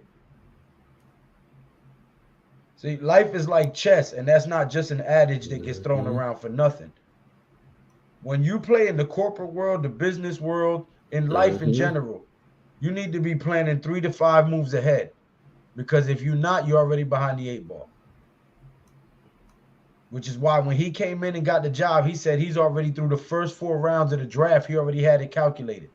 Even before he got hired, he had the first 4 rounds calculated. You see what I'm saying? So, you know, if the people that say these outlandish and outrageous comments are people who just follow narratives. It's like back in the day when we used to build in the cipher, right? Standing on the block in New York City, right? And you'd have people from everywhere. You have some 5%ers, you have some black and gold brothers, you know what I'm saying? Some Zulu Nation, some foundation. You had people from everywhere standing in a circle just breaking down conversation, politics, current affairs, everything, right? What's today's math? What's today's science? All that. You had people who would stand around that and listen and then go and half-ass regurgitate it, mess it up, not even say it right, and had no knowledge of what they were talking about because they thought it sounded cool or they thought it would make them seem like something they wasn't. They would go and regurgitate and mess up and chop up what they had heard previously. And that's what kind of shit we deal with in these chats and in these spaces. People hear ESPN, they hear NFL Network. They don't really watch the games. They don't really know the game. They have no knowledge of ever having suited up and lined up and reading a playbook. So they just regurgitate the same shit they hear and they mess it up and make it even worse. And that's what we're dealing with. Yo, Coach, what you got to say about that, Coach? Because I know that might hit home for you. Yo, you've been in the game for more probably longer than I've been alive. But I'm just gonna say this simply. Coach is Ultimately, 19. what is his job? To do what's best for the New York Football Giants. He's not there to be the best friend of everyone or whatever the case may be. Yes, the players are assets. Bottom line, they're assets. Pat said it's chess. The players are pawns. And sometimes you use them, you make a move with them, and sometimes you sacrifice them. And that's what it boils down to. You know, I mean, yes, you work out certain things, but if something better comes along, you got to do what you got to do. And that's his job. It's not to make friends or anything like that, or it's not, oh, he's not a man of his word. He is a man of his word. He said he's coming here to make this team competitive. Aren't we competitive? And he's building for the future. And that's what I see that he's doing. Everything else, sorry, I know fans have their favorites, and I get it. I understand. But in the end, are you a Giants fan, or are you a fan of these players, the certain players? Are you a giant can or a giant can't? right. Mm-hmm. That's good. I like that one. No, I mean, I think people need to start just actually listening to what Joe Schoen is telling them. Like before, I think people have trust issues because Dave Gettleman always told you that he had a plan.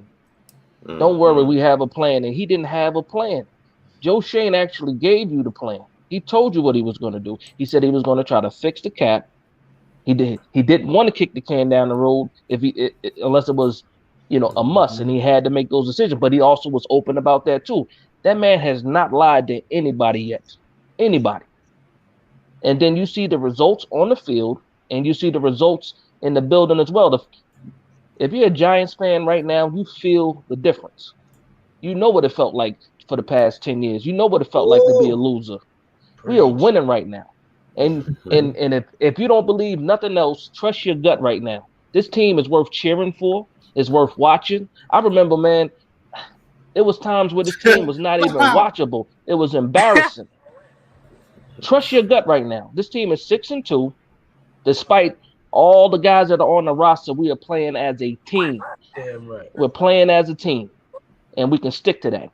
And I think we're going to be all right. Now, like I said, it's not about the Super Bowl at the end. A Super Bowl is fantastic, and we can be overachievers because I think right now the plan was it's kind of a rebuild, and we're overachieving. But we can overachieve all the way to the damn Super Bowl if it just so happens to luck out that way. But right now, it's all about just prolonged success. And again, it's not about 2 years; it's about 10 years. That Joe Schoen got his job this year. You think he wants to ruin his chance, his livelihood? He just started making $5 million a year. You think I'm sorry, Darius, but you really think you want to start hitching his wagon to people that are not even welcome on their own teams already? Steven, I like this guy. He says, "What's going on, Jers? Have a good night, Jers. Ready Red, what's going on?" It says, if we are getting rid of Kenny Galladay, a bad contract, why not give a contract to to Judy Young with years ahead and draft 2 receivers in the next draft? First of How about all, go ahead, Charles? I'm sorry. Go ahead. he's going to get your second and probably 4th round pick to get him. So that takes away 2 of the picks that you could get the receivers with. Are you not? Do you guys understand what you guys are saying? Is this not why you are here? Right. You're not thinking about what we have to give up. Now in the first 3 rounds, we only have 1 pick. Well, we got our 3rd rounder, but hell, you're wanting to go get Jerry Jeudy. What if they were asking for a 2nd and a 3rd or a 2nd and a 4th? They had to be asking for something outlandish for Joe Schoen to say that was way too high. He didn't even say it was high. It was way too high. No. This is why you a working man and not an entrepreneur. No, I'm curious to ask, because Steven, you in here. What would you have given up for Jerry Jeudy? Whatever the Broncos told him to give up. That's what I'm getting. I want him to answer in the chat, because I love this, man. I'm glad that you're here. I appreciate that you're here, because we get to talk about stuff that you're bringing up, and we could talk all day. Koof man, thank you for being here. You said the last 10 years been rough, but I used to put my fist through walls. Now I have things to be excited about. True. Throw my fist in the air, like woo. Right. And Jarius, he says, and who knows what will happen in the playoffs? Anybody can win on any given Sunday. Our receivers might be dogs in the playoffs. We don't know. Right. Thank you. OBJ coming to Dallas. You can have him. We'll kick his ass too. Hello, we played to win the game. Odell going to Buffalo, man. Oh man. He said it's not the same GM. Jesus, right, mate. Okay, he says second and 5th. You can use a 1st, 3rd, or 4th on the receiver if the draft is so deep with receivers. Hey Pat, I got a question for you. Tell me how deep the receivers are in the draft. This is your plan. Don't put the onus on us. But go ahead, Dash. I got a question for everybody, right? So let's say, and you already know how I feel about Kenny Galladay. I'm not worried about him until he's actually here. But when Galladay comes back, do you think the CB1 he gets the attention of the CB1? No, it's going to be Judy. No. I'm saying right now, this year. Once Galladay comes back, and it's Galladay, it's Wandell, it's Slayton. When it's those guys, who gets the CB1 coverage? Slayton gets the number 1. I will put on Slayton. Okay, fastest one. Until Kenny Galladay shows me that he can do anything, it's going to be Slayton. Yeah. So now let me say this thing. If KG was KG, it would be Kenny Galladay all day. But it's Slayton until KG proves otherwise. Okay, so even Kenny Galladay, the way he is right now, you put him on the CB2. What you like those chances a little bit, right? Just a little bit. Depends on who the CB2 is you're talking about. Well, it ain't Philly I'm talking about for sure. Doesn't matter. Pick any of the teams right now, and we could talk about that we have to play the rest of the season. Okay, but what I'm getting is this. Right now you have Darius Slayton at the 1, who's really a 2 type 3, and then you got Wandell Robinson, who's really right now looking like a 3, right? Or a 2-3 himself. So if you add Kenny Galladay to the mix, now look at those matchups at the end, because everything is about scheme. So now you got Wandell Robinson against their 3rd cornerback, which he should be able to beat, and then you just move down the line from there. You get people back. You work on schemes. You got to get it done, man. You want to know what this team really needs? And I wouldn't have been mad if they gave up like a 3rd or 4th round pick for this guy. If they could have got Mike Gesicki, that dude fits this team perfectly. I would take him over Jerry Jeudy and all them dudes all day long. Because, I believe that's the dude they're going to target in the free agency period when it comes to it. That linebacker from the Bills that's going to be a free agent, and Mike Gesicki. I promise you put Gesicki, get a 1st-round receiver. If we have to keep Slayton, to keep him, and Wandell Robinson, Gesicki opens up so much stuff in the middle of the field, and he's 6'6". Jersey boy. I feel that Eric Johnson, I hear what you're saying. And then Bellinger will be tight end too. Right. Yeah. That opens up the middle of the field tremendously, and you have very good blocking with both those tight ends. That lets Wan'Dale Robinson work. I'm telling you, you get a dominant tight end with this team, it's going to start opening up a whole lot of avenues in that middle of the field. And guess what? Who knows what Colin Johnson does? But if Colin Johnson comes back playing like his hair on fire like he was this year, we might have something. You get a first-round receiver, Colin Johnson, Wan'Dale Robinson, Gesicki, Bellinger. Who knows what we can happen out there? I wanted to address something too, because you had mentioned Gesicki and you had mentioned moving Bellinger to to the tight end too. And I saw somebody say, "Hey, I like Bellinger." Now, see, you got to think about the process too. We're not saying Bellinger sucks and we need Gesicki. We're saying, okay, Bellinger is doing what he's doing right now as the tight end 1, right? And he's a rookie. So imagine if he's the tight end 2, how much better or how many more opportunities he gets at tight end 2 when everybody's focusing on Gesicki. It's all about scheme. That's what we're trying to tell people, man. Right. Everybody thinks it's about scheme. Everybody thinks that they just got this 99 rated player at each one single position, and that's how it's supposed to go. No. You might have a 90 rated player, you might have 4 82 rated players, but those 82 player rates with good scheme can make a whole offense 95. Gesicki gives you blocking, but what most people fail to realize, you can flex him outside onto the boundary and put him, either pull a linebacker out of the box. We all like Bellinger on the safety, but you still have Bellinger in the box to help if you still want to run. So it now helps your offense. It expands your offense. It's now giving you the ability to still have a receiver in that position, but if you want to bring him in to block, you can bring him in to block and not have to worry about putting a receiver in there to block. So it gives you the best of both worlds, and then having Bellinger adds to it. It doesn't subtract, it adds to it. So now it really expands your offense. You can go with 12 personnel. You can go with 13 personnel. You can go with 10 personnel. You could do so many different things. Play 11 personnel. If you go 11, you can put Gesicki outside on the edge, or in the slot. So when we go that, I'm sorry, Coach. Yeah, go ahead. No, go ahead. No. But when you go to 11 personnel, now we have speed at the tight end position. We got a tight end that can run a seam route. Exactly.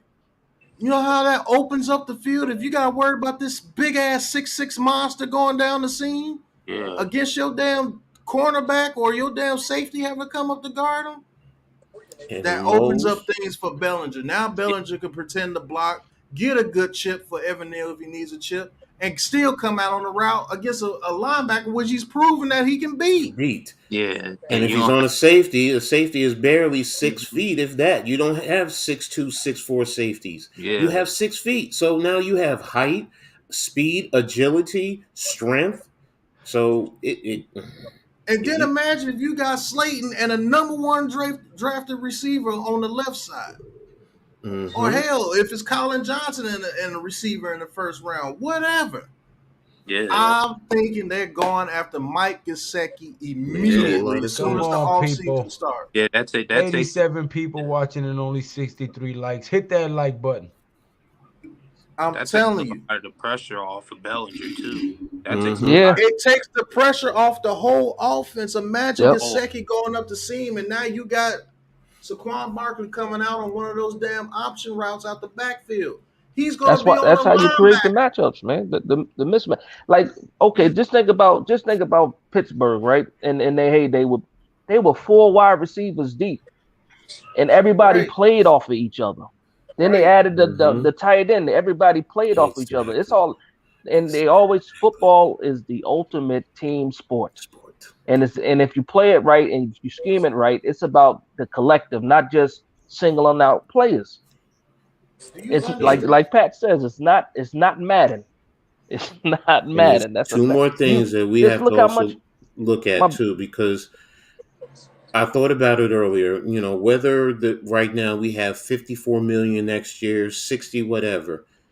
More than likely, the salary cap is going to increase because every year it does increase. Yeah. So that's going to give us more money. So that gives us the opportunity to possibly go out and get Gesicki, because right now he's making 10 mil. So you're going to have to pay him roughly a contract similar to that, maybe a little bit more than that to get him, more than likely, unless you give him the years. Then he'll take less. And then, of course, if we bring back Saquon and we bring back DJ, it just does so much. And then, Galladay is the big albatross because his contract comes off the books next year. Once they release him, that opens up so much more money. So we have $57 million before make him a post. Galladay is cut. They're going to make him a post-June cut. And that's what they're going to use to get the draft picks and everything. And our draft picks are not going to cost as much as last year because we don't have top 7 first-round picks. But go ahead, Coach. I'm sorry. No, you that's exactly where I was going. You hit the nail on the head, bro. That's exactly where I was going. So you add Galladay's $14 million to $57 million. That's saying 71. That's before the damn contract increase, the salary cap increases. And then there's a bunch of other players that have taken up money that don't deserve to be on this roster, like T.J. Brunson. They're going to cut him and save like $1 million. They probably restructured. He is a good receiver. Yeah. But thank you for Hungry Skull tuning in. Hit that like and subscribe button for us. But let's just say we get, after the Galladay release, we working on about $70 million. I truly believe they're going to sign Dex. They're probably going to franchise Daniel Jones when we go to the playoffs. They're going to sign Saquon Barkley. Dex and Barkley are back for sure. They're still evaluating Daniel Jones, which is absolutely fair. It's only been 8 games. He gets us to the playoffs. I think he's coming back. And then they're going to work with players like Julian Love to see if Julian Love doesn't price himself out. Maybe Zimenez, they see about Zimenez, see if he doesn't price himself out. Shit, I'll do you one better, Pat. He wins us 9 games with the shit we have at receiver. They bring him back. Yeah, I would. If we go from a 4-13 fucking team to a 9-8 freaking game, a 9-8 season with no receivers, 4th and 5th string and practice squad receivers, guys that came from driving Amazon trucks and shit, he wins 9 games, they bring him back. At least 9 games. Yeah, because we got 2 against Washington and the Texans and the Lions. We just win those games. That's 10, and we're in the playoff. Yeah, we will already have a winning record at 9 games. And he's had us in every single game with a chance to win. Every single game. So I'm not worried about the naysayers, because there's people that are bashing Kafka. There are people that are bashing Coach Dabo after one game, saying he got outcoached by Pete Carroll. Wow. Okay, even if miserable, man. People just miserable. And even if he did, Pete Carroll's a veteran in this damn game. Pete Carroll's been there around the block 10 times. Been there, done there. So what if he got outcoached by Pete Carroll in his very first season as a very first coach? He's doing that well. He's done in his very first season. Yeah. He's doing that well to where you're holding him up to that high regard. So that's how well he's doing. Because if he wasn't shit, you wouldn't even be talking about it. Yeah, it's the best thing to do since you didn't pick up his 5th-year option.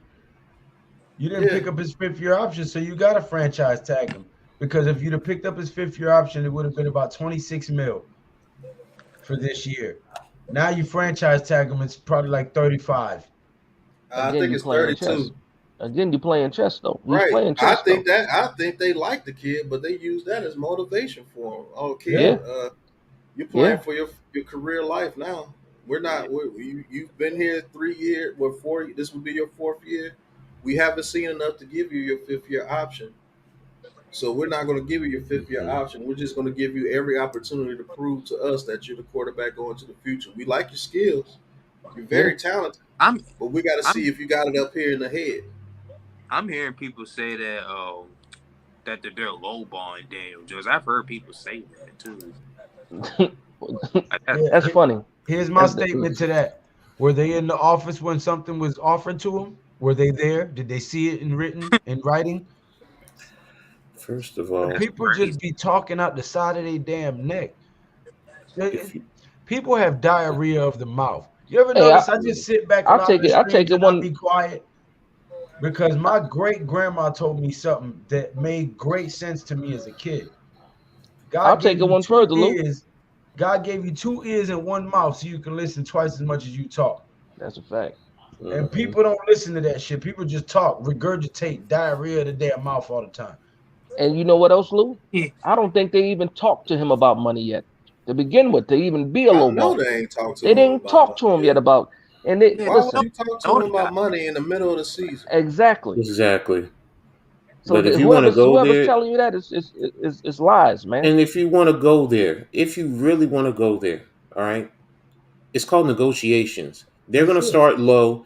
DJ should come high, and you And work meet your in the way middle. down and work it to the middle. That's Yep. basic negotiations. Yep. It's not called Yep. low ball. Okay, you want to come low? I'm coming out Wow. high. Hold the fan real quick, Lou. I just got a comment on a video.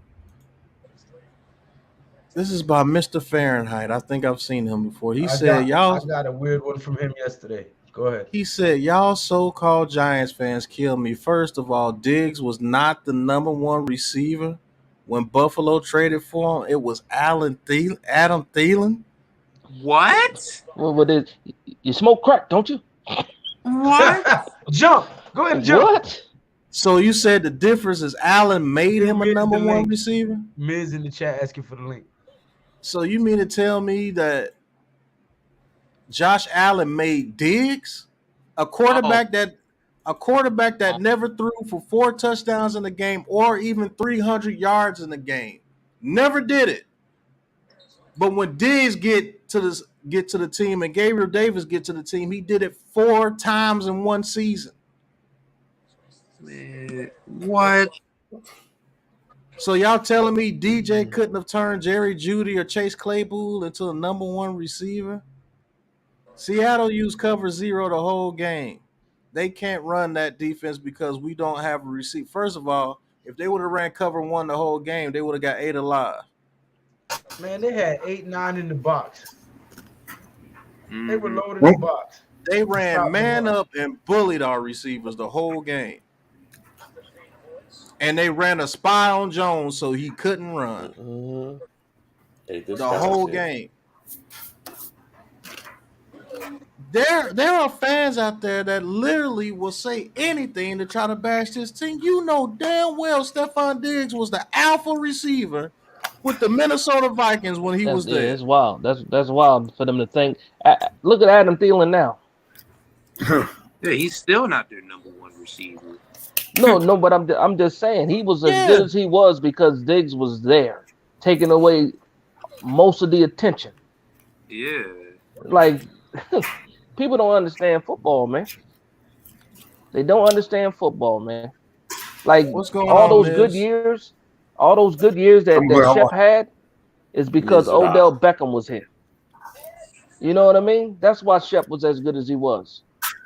Because everybody was eyeballing Odell and Shep was the one getting open, taking advantage of the mismatch Shep for him. still get open and Shep still catches No. the ball. Shep's problem is he's injury prone. He's Because right No, now, I'm if Shep saying was no, I'm healthy, saying as far he'd be our most as clutch totals, receiver on the team. that's fine. But he still ain't the number 1. No. I'm Agreed. saying he did Agreed. his best. No, okay, so let's switch it off then. When Darius Slayton had his best year, he wasn't the one at the time. Oh, Golden right. Tate was the one. You You know, know what I mean? Drawing And the then attention. because of Yeah. exactly, that's what I'm saying. The same thing happened with Shep. The same thing happened for Adam Thielen when Diggs was there. It's crazy. The reason that Gabe Davis is going off in Buffalo is because everybody's looking at freaking Diggs. Right. Thielen So wasn't look, Jordan, he was Pippen. exactly. But And if you take Diggs away, Gabe Davis is not a number 1. He ain't gonna get the same kind of looks God, before. you take Diggs away from that Buffalo team and make Gabe Davis the number 1, I promise you're gonna see what Diggs is about. Diggs is a monster. Just because he's only 5'10", 5'11", don't mean he's not a monster. That dude plays like he's 6'4". Diggs was a monster at Maryland. I wanted us to draft him out of Maryland. Man's just chewing. Another example. Waddle in Miami, right? Waddle in Miami last year versus Waddle in Miami now with Tyreek Hill there. Look how Waddle is balling right now. Bitch just came on eating chips and shit. This football, yeah, right? He ain't even mute himself. He was just snacking. He ain't even saying that. He just listening to eat chips. Hey, look, I'm enjoying my bye week. I'm enjoying my bye week. He saluted and went right into the bag, grabbing chips.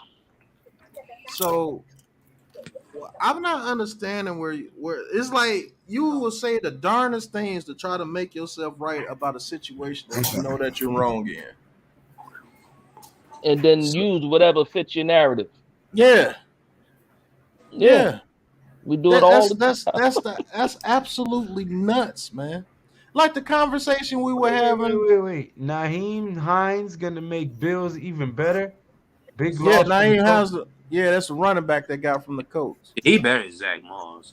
He's better than Zach Moss, and he's definitely gonna fight Singletary for playing time. There you go. The Bills are not going to get OBJ. Oh, you never know. Shit. Now that they just got Nyheim Hines and they already got the powerhouse that they got now. Man, Nyheim Hines is to fill the running back position. I know, but they're not about to go spend for both of them. Nyheim Hines ain't making no money. I think he's still on a rookie contract, right? Yeah. He ain't making nothing. He came from NC State. Yeah. If the Bills think that they are one little piece away from winning the Super Bowl, they're gonna go get him. And OBJ on the Bills would be scary. I will say that. But you're absolutely right. The Bills need to develop a little bit of a running game, and then sky's the limit after that. They're already nice now. But even as nice as Josh Allen is and throwing the ball, even Buffalo knows they need to run the ball. What's going on? Rick Buck, either put the joint down or slow down on your typing, sir. He's special teams as well. No, he said he's Specula Temus Esway. But we know what you meant, but it's like the other day, man. They had me cracking up in the chat. Ash was talking crazy. Dash, I don't know if he was in that space, but Ash was talking crazy. They kept trying to say that Eric Flowers is always talking crazy. They kept trying to say that when Daniel Jones gets out the pocket, all he does is run, and he never looks for the receiver, and he just runs when he gets outside the pocket. First of all, you're contradicting yourself because you say he doesn't have the skill to get outside the pocket. So how is he even getting outside the pocket to even be able to throw to a receiver? That's first. Secondly, you say he never looks up for his receivers. So I asked the question, Coach Ed, okay, tell me why he never looks up. What the receivers are doing. Not even trying to come back or get open? No, I asked him. I asked him that question. I said, okay, even if you're correct, what are the receivers to do? What are the receivers doing? Nobody can tell me anything. Hey, a perfect example, Pat, in this past game, that Seattle game, when everybody was talking about DJ getting ran down by the defensive tackle. What was DJ doing the whole time before he decided to take off? Looking for somebody. And that's why he got caught. That's why he got caught. Looking for somebody. Take off from the beginning. It kills me because people will say, hey, and now everybody wants to break down tape. Everybody wants to tell you about tape, but nobody is really even looking. It's all about narrative. They saw was him get ran down. I looked at the all 22. You just doing it just to say that. They say, I'm telling you, everybody says, oh, look how he got ran down, but nobody even thinks to ask themselves, why did he get ran down? Ain't no damn defensive tackle running down no damn Daniel Jones. The rest of the play, right? I don't even. They don't look. Here's the other. And I'm not the biggest fan. And I'm like I said, I like Ash, and like I said, I wasn't in that space. I like Ash. And me and Ash talk all the time. But I'm just saying, and I didn't know he said that if he said that. But I'm just saying, as far as what I saw that man go through his progressions and then see if somebody was going to break off their route because they weren't open, and then he got ran down trying to get to the sideline. And it is what it is, man. It is what it is. People decide what they want to see or not. It's right there though. The proof is there. For those of you who watch film, like you say you watch the All 22, tell me if they're doing a straight pass rush or if they're doing read and react. Which is they why can't tell you because they don't know. No, exactly. That's my point. Because that's where the D tackles and the D ends, they weren't coming full bore. Nope. They were reading and reacting. They were working to him, and if he ran, that's why they could come off and peel back and come and catch him from behind because he's looking downfield, but they have the opportunity to close window because they know he's looking downfield because a 300 plus pound man is not catching DJ from behind unless he's going down looking for something. Yeah, I still can't believe Shelby Harris called him, man. I don't even think Daniel Jones couldn't even believe it too. He said, reason why we need a number one, Jones doesn't fit balls in the tight windows. She needs wide receivers to have 5 to 10 yards of separation. About her reason why Kenny Golladay doesn't fit here because he isn't a separation guy. That's exactly what the narrative is in the media.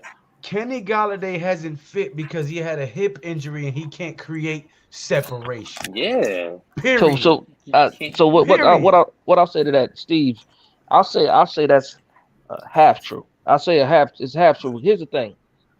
Kenny Golladay is known to be a 50-50 ball receiver. Now here's the problem. Daniel Jones don't throw 50-50 balls. That's the first thing. Nah, you don't. That's the first thing. So yes, Kenny Golladay does not fit. So you're true about that part.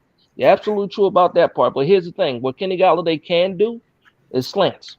If he can still run a slant, Daniel Jones can still get him the ball. And I promise you that. All last year. I promise you that. Daniel Jones fits the ball in tight spaces all the time. Paul. All the time. That's crazy. That tight end pass to Bellinger. The tight end pass that Marcus Johnson dropped. The second pass that Marcus Johnson dropped. The third pass that Marcus Johnson dropped. The pass that Richie James got it knocked out his hands before he fell down. Let's go back even before all that. Okay. And listen, I'm not the biggest Daniel Jones fan, just so people understand that. But I'm not going to sit here and lie to myself, first of all, because I don't care about nobody else. I'm not going to sit here and lie to myself. When I'm presented with the evidence, the narrative has to change, period. And that's what happened with me because I was not a fan. I sat here and watched the tape. I saw how he progressed, and my eyes don't lie to me. People can lie to you. Your eyes can't. Go ahead, Coach. If you go back, what's one of the things that the team has been running a lot of? RPOs, right? Yeah. RPOs, you have to fit the ball in the window because you have to throw it through traffic. Plain and simple. Yeah. You fake the run, the linebacker step up, but you're reading a linebacker or a safety. And if the linebacker fools the quarterback and he still jumps back, the quarterback still has to get that ball through that window. If he misread and he has to get that ball into that window, he has to throw it through the defensive lineman. So yes, you are throwing it through a tight window. That's accuracy. So you can't have it both ways to say that. That's not true. Now, if you want to say he's not overly active on deep balls, we can still have a little debate, but we don't have the receivers to pop. We don't have the receivers to consistently run deep balls. Daniel Jones has his flaws. Absolutely. But then again, his rookie season, didn't they say he was a great deep ball? He was the most accurate in the league. Deep ball because he was throwing it to Slayton down the sidelines on the fade ball because you have to be accurate to get the ball between the numbers. Forget about the receiver, between the numbers and the sideline. You have to be accurate to do that. Let me tell you, what's crazy? I'll bring up a memory for Daniel Jones, and I know you guys are going to remember. That first game he started, everybody's talking about how, some of the passes he played, the Evan Ingram pass where he took it the distance when he ran it at the end. Y'all remember the first touchdown he threw to Benny Fowler? Hit him in the end zone. Yeah. That was the best preseason game. You remember that the wasn't even touchdown? preseason. That was no. I'm talking about in his first start against Tampa Bay. He hit Benny Fowler on the opposite Oh side of yeah. the end zone. 3, yeah. Yeah. When I saw that pass, I was like, oh yeah, he Do you got the ability remember to throw it. the pass that did it for me? Remember the pass he threw to Shepard for the touchdown? He threw that over 2 people's heads and got it right in Yeah, between in both that of them to same Shepard with game. that touchdown. That was the best touchdown of the game. And it's not that pass he threw to Slayton when he was under pressure. That deep That ball to pass he Slayton threw was to off the Slayton, chain. yeah. But he was actually improvising, moving out the pocket. When Joe Judge and freaking Redhead came here, they took that all away from him. The passes he was throwing to Golden Tate were off the chain. Yeah, I remember that Golden Tate touchdown versus the Bears. Right. Tight windows. Remember that one when Golden Tate damn near caught it with his helmet? That was a tight window. Like, I mean, come on. I mean, like I said, narratives. People forget. People forget, and I understand that people forget because between all the good stuff, there's a lot of bad tape too. Nobody's saying that he's perfect. But when we make comments, What up, Rob? and then we present you with evidence that proves otherwise, you know what you can do? Don't take my word for it. Look it up. Look it up. Don't listen to me. Look it up. It's the people that come on and say things and they'll be like, okay, so he's doing this. Okay, why? Nobody and then asked it gets why. quiet. Yeah. Nobody can answer. Why is he doing that? Why is he running out the pocket and just straight running? What are the receivers doing? Why? Tell them it's just human nature. Why? Is he running that way? Do they do DJ that way? I like wild living as hell, this man. way. Yeah, crazy. Yeah, the fumble was the only issue. Like that was like that's a. That and was he's a red cleaned flag. that up. I'll be He's right cleaned back, that up. guys. Hold it down for him. But here's the thing. I'm glad though, because when people mention the fumble, like I said, DJ is far from perfect. We understand that DJ is far from perfect, but nobody gives him the credit for the little things either. And that doesn't mean that, I'm saying this and he's automatically the franchise guy.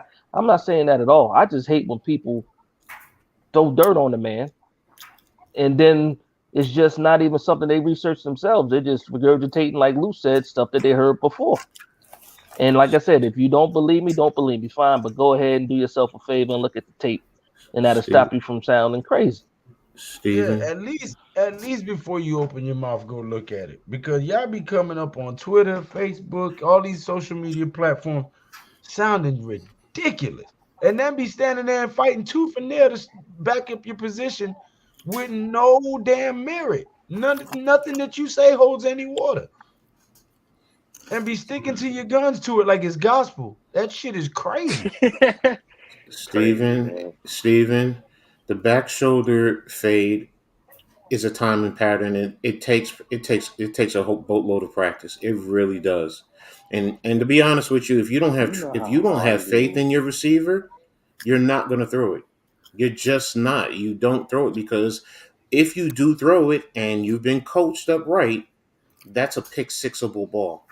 Yeah, do you know how hard it is to if the DB reads the receiver right and he turns around at the right time and you're throwing it right, usually if the DB gets his hands on the ball, he has an alley straight to the end zone going the other way.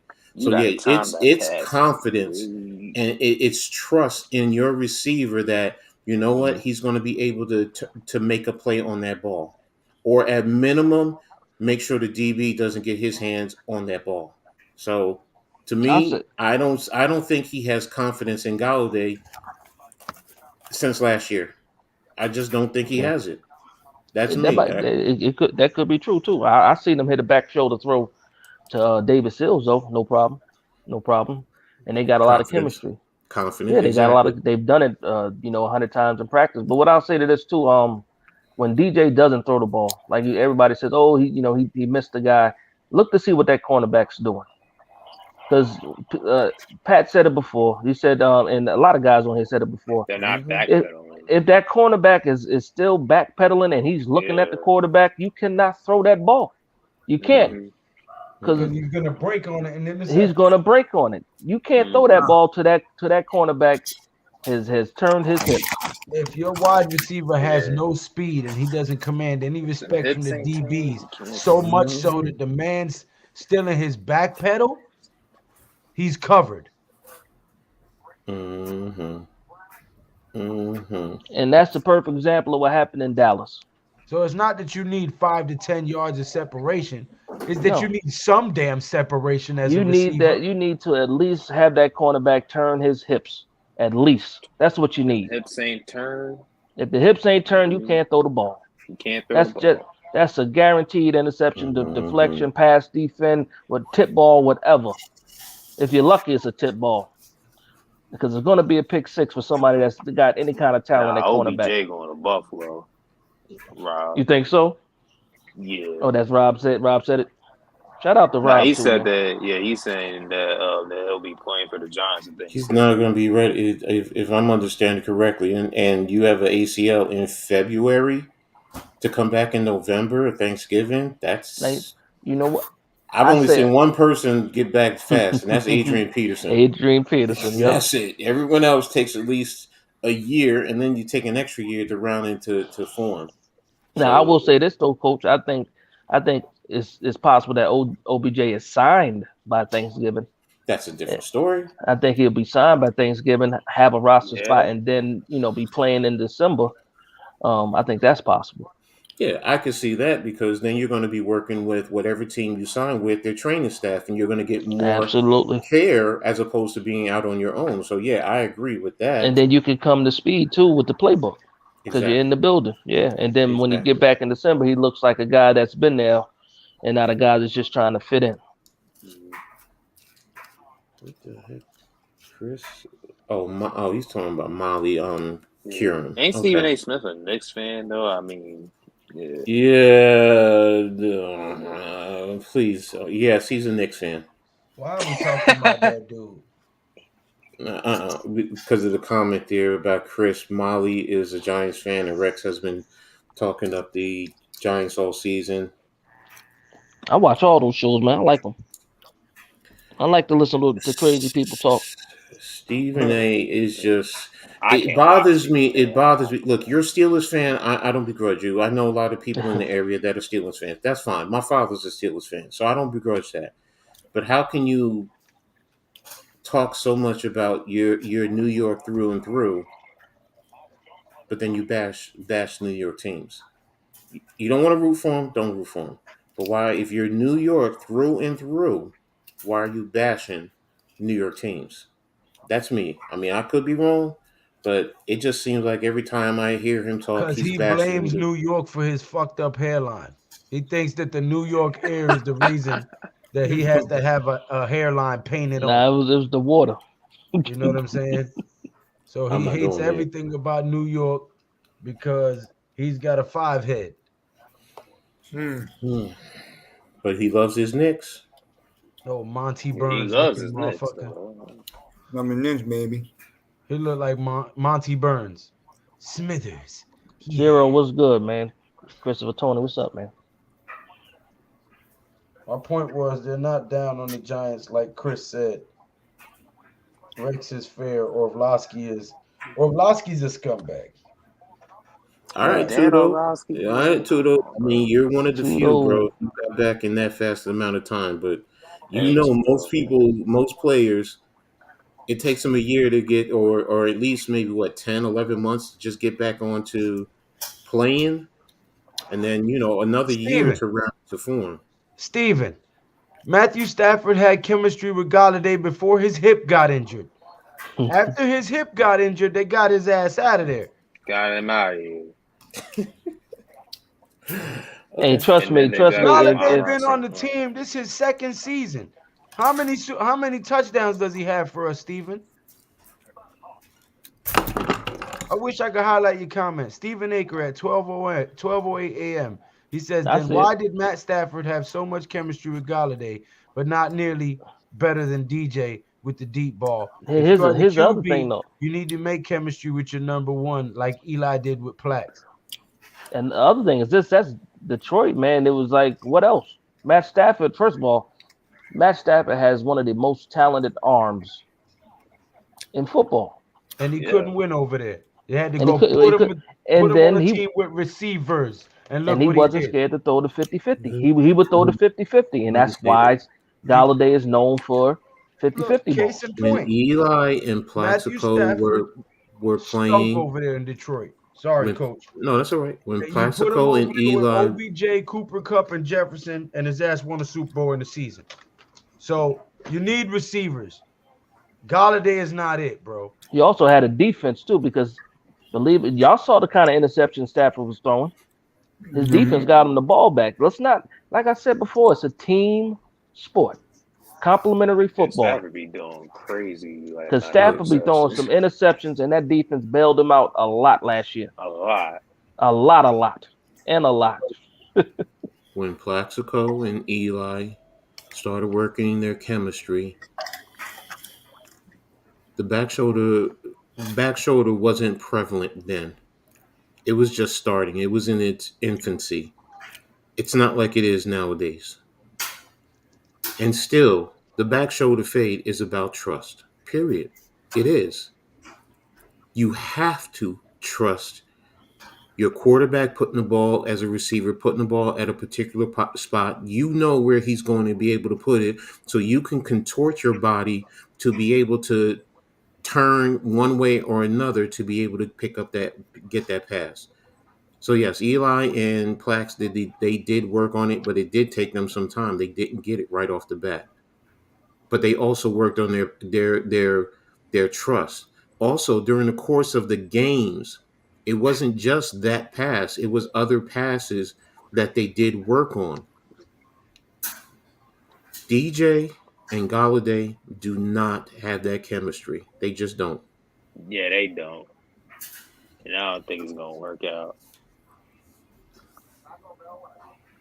All right, Tudo.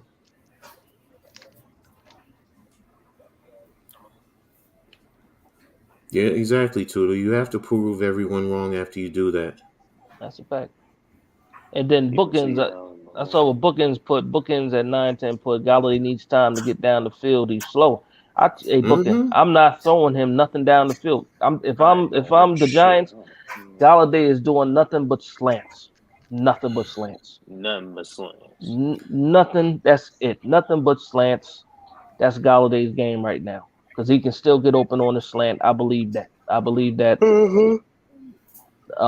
And you're absolutely right. Him going downfield is not a reliable target unless it's a decoy. And he's going down there to end up run blocking. Or you scheme him open. I mean, that's the other thing. You have to scheme him open where you have to play with the safety's eyes, flashing something in front of his eyes so you can probably sneak him behind and he gets leverage on the DB. Then you could do certain things like that.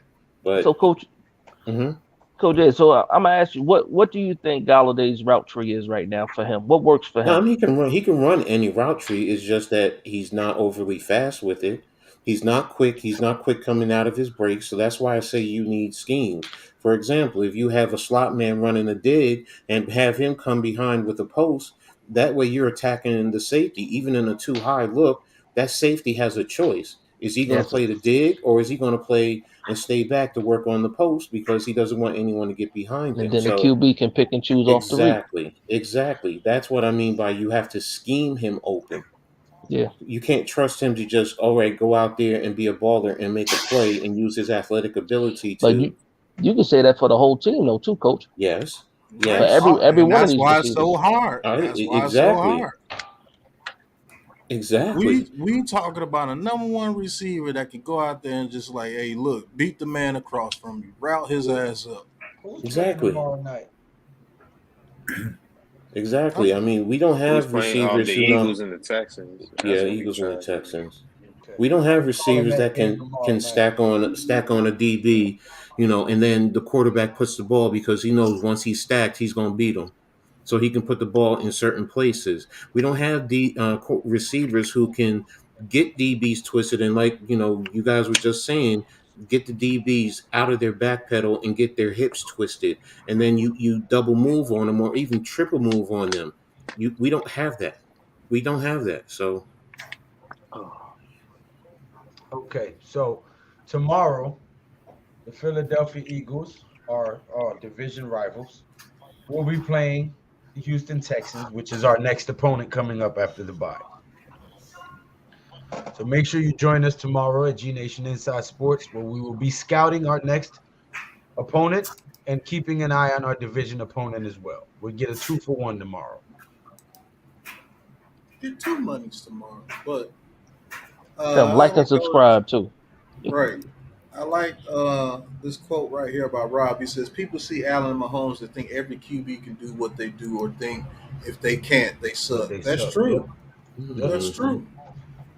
You don't have to be Mahomes to be a good quarterback. You don't have to be Josh Allen to be a good quarterback. That's just absolutely true. And then to be a quarterback on that level, you have to have the talent around you to do it. You have to. You just do. That's another thing I don't like. Okay, tell me the quarterbacks that's going out there and just been absolutely dominant and didn't have talent around them the way they like. You can't name the quarterback. And as talented as Allen is, he still hasn't won a Super Bowl. This is going into their 3rd year of being very good, and they haven't even reached the AFC Championship game yet. Think about that. As good as Josh Allen is, in 3 years, the squad that they've had, and they have some amazing squads, they still haven't reached the AFC Championship game yet. Mm-hmm. As good as you say Justin Herbert is, because everybody rides his nuts too, playoffs. he ain't even made the playoffs yet. And it's looking like DJ might make the playoffs before he do. That's a fact. With no receivers. Nah, man, No coaching matters. receivers at that. Coaching matters. Concepts and schemes matter, especially when you're deficient in certain areas, which we are. You're playing with the best we got right now. Darius Slayton is the best we got right now, and he's playing at a wide receiver 1, and then he's going against the CB1. So of course, I don't expect him to win all of those battles, but it's times where he gets open, and like I said, team sport, you got to look at DJ, and you can't compare him to anybody else. You can only compare DJ to DJ from what he looked like last year and the year before to what he looks like now. And I can't go around here faking. I have to give him credit for what he's doing. He's doing a lot of things now that he hasn't done before. He's playing with a lot more confidence, and he's still not all the way there yet. So once he gets there, I don't think he's close to where this kid can be, because he has to get that confidence. He's been broken down, man. Yeah. Like people can say, oh, football players, they don't listen to the media. That's bullshit. You know what I mean? That's bull. For 3 years, for 3 seasons, all this man heard about is how he turned the ball over. It's how he turned the ball over. So you know for a fact he's not trying to make any kind of unnecessary passes that he's going to get, picked off or anything like that. So no, he's not throwing that 50-50 ball. But you see that man is making progress. He's going through his progressions. People say, oh, he's a one-read quarterback. It's just not true. It's just not true. And people, and think about this, Dash. Think about this. I'm sorry to cut you off, but think about this, bro.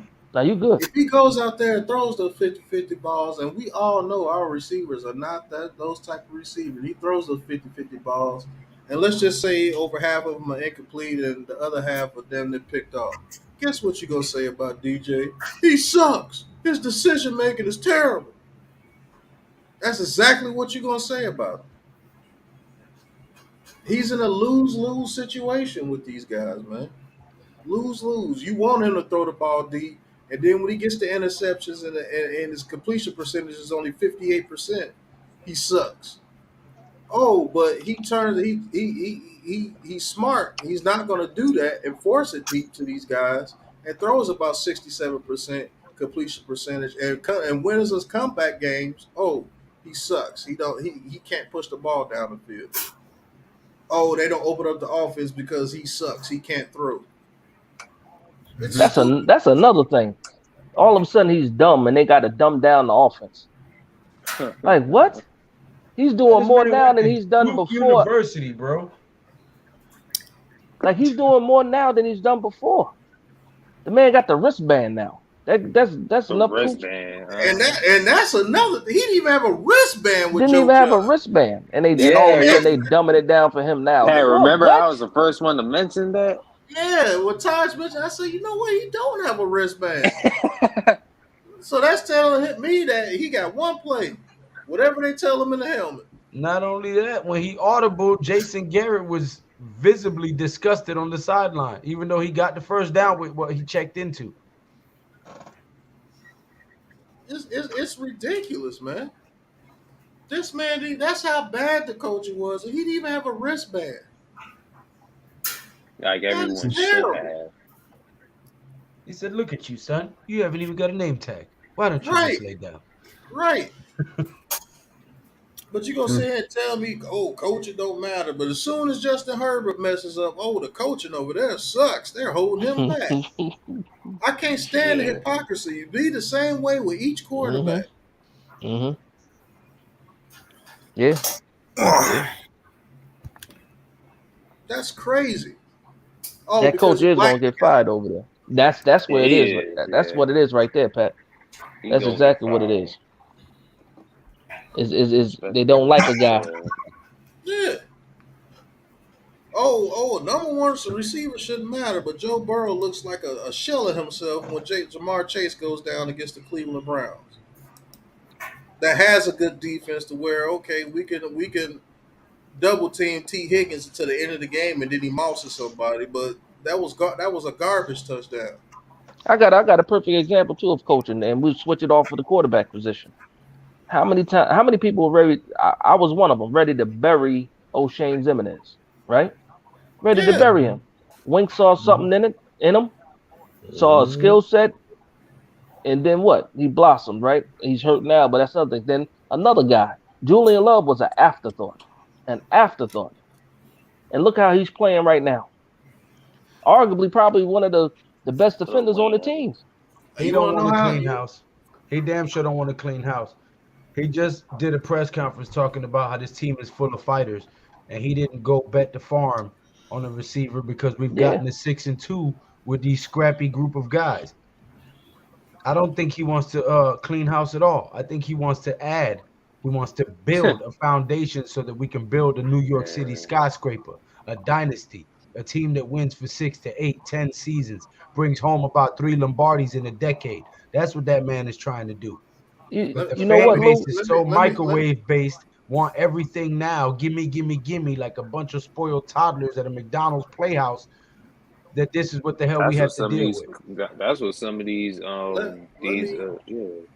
content creators sound like. Right. Let me tell you this, Wayne Evans. Thank you for tuning in. This is my first time seeing you. Hit that like and subscribe button for all these content creators on the panel. That's a fact. You gotta stop listening to the media. I'm glad you asked the question and then come in here and just say that he was trying to clean house. Why would he clean house on a roster that's 6-2? Right. Instead of building on that roster. You clean house with the guys that you know that are just not going to cut it. That's what you clean out on this roster. Right. Kenny Galladay. You don't go, you clean his locker out. You don't clean. Yeah. He cleaned house with Kadarius Toney, who for some reason just wasn't playing for us. No. Yeah. Oh, I'm glad you said that. He was on a press conference today in full Chiefs regalia. Talk about how him and Patrick Mahomes is throwing them passes and shit. So you good enough to go out there and practice with them? He didn't want to be there. But you're not good enough for I laugh at everybody. That's crazy. You should have known this shit a year ago. How you like that? As soon as he gets traded, because remember, telling you 14 months ago that this guy Tony was a total fraud, but people was like, all this bullshit, man. Yeah.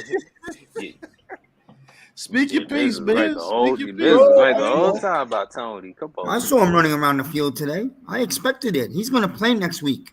And a lot of Giant fans are not going to be happy with it. Yeah, they're going to be upset. It's going to be a whole nother. Because as soon as he scores his first touchdown, it's going to be a hailstorm. Joe Schoen is an idiot.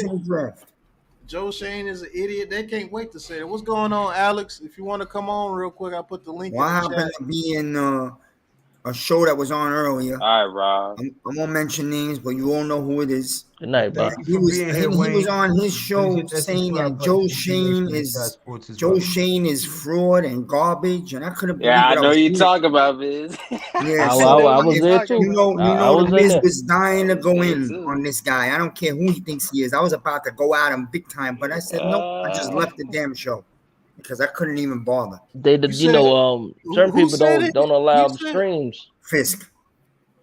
You I said don't Joe care. I Schoen say it. is I'm not afraid garbage. of nobody. He was saying Joe Schoen is garbage and he's going to destroy the whole team and he's getting rid of Joe Jones. Schoen is a I mean, he loser. sounded like somebody that didn't have a damn clue. And I just left. Well, he always sounds like somebody who's constipated, trying to be quiet while taking a poop in his mom's house because he's. Well, is that how he really thinks, or is he just trying to spark up people to watch? I don't know. I've never met the guy. Let me not talk shit about the guy because I don't know him personally. I'm not talking shit, but this is what the show was about. I'm not making up nothing. No. I said let me not talk shit about him because I just started talking shit about him. I just said he lives with his mom and he sounds like he's. Thank you, Big Blue. I don't know the guy, so there you go, Alex. That was the perfect word. I got your back. Don't worry about it. Oh, ain't nobody worried about no mama's boy. No, you know what's funny about that is man, because I've like I been said, on I real was in blocks. there. I've been on real cell blocks. I've been in real situations, Rikers Island, special housing, all that shit. So I ain't worried about no goddamn content creators. You can bet that shit. That's a fact, man. No, but how you could sit there and call a GM who is clearly doing a great job, say, oh, he's a fraud, he's gonna get rid of everybody. You're not getting rid of no. Relax. People gotta relax, man. Here's my thing on it though. I disagree with it. I enjoyed the hell out of it because I don't take it seriously. I know where it comes. I know where it comes from, and it is what it is. Because I was in that chat. I was commenting like crazy too.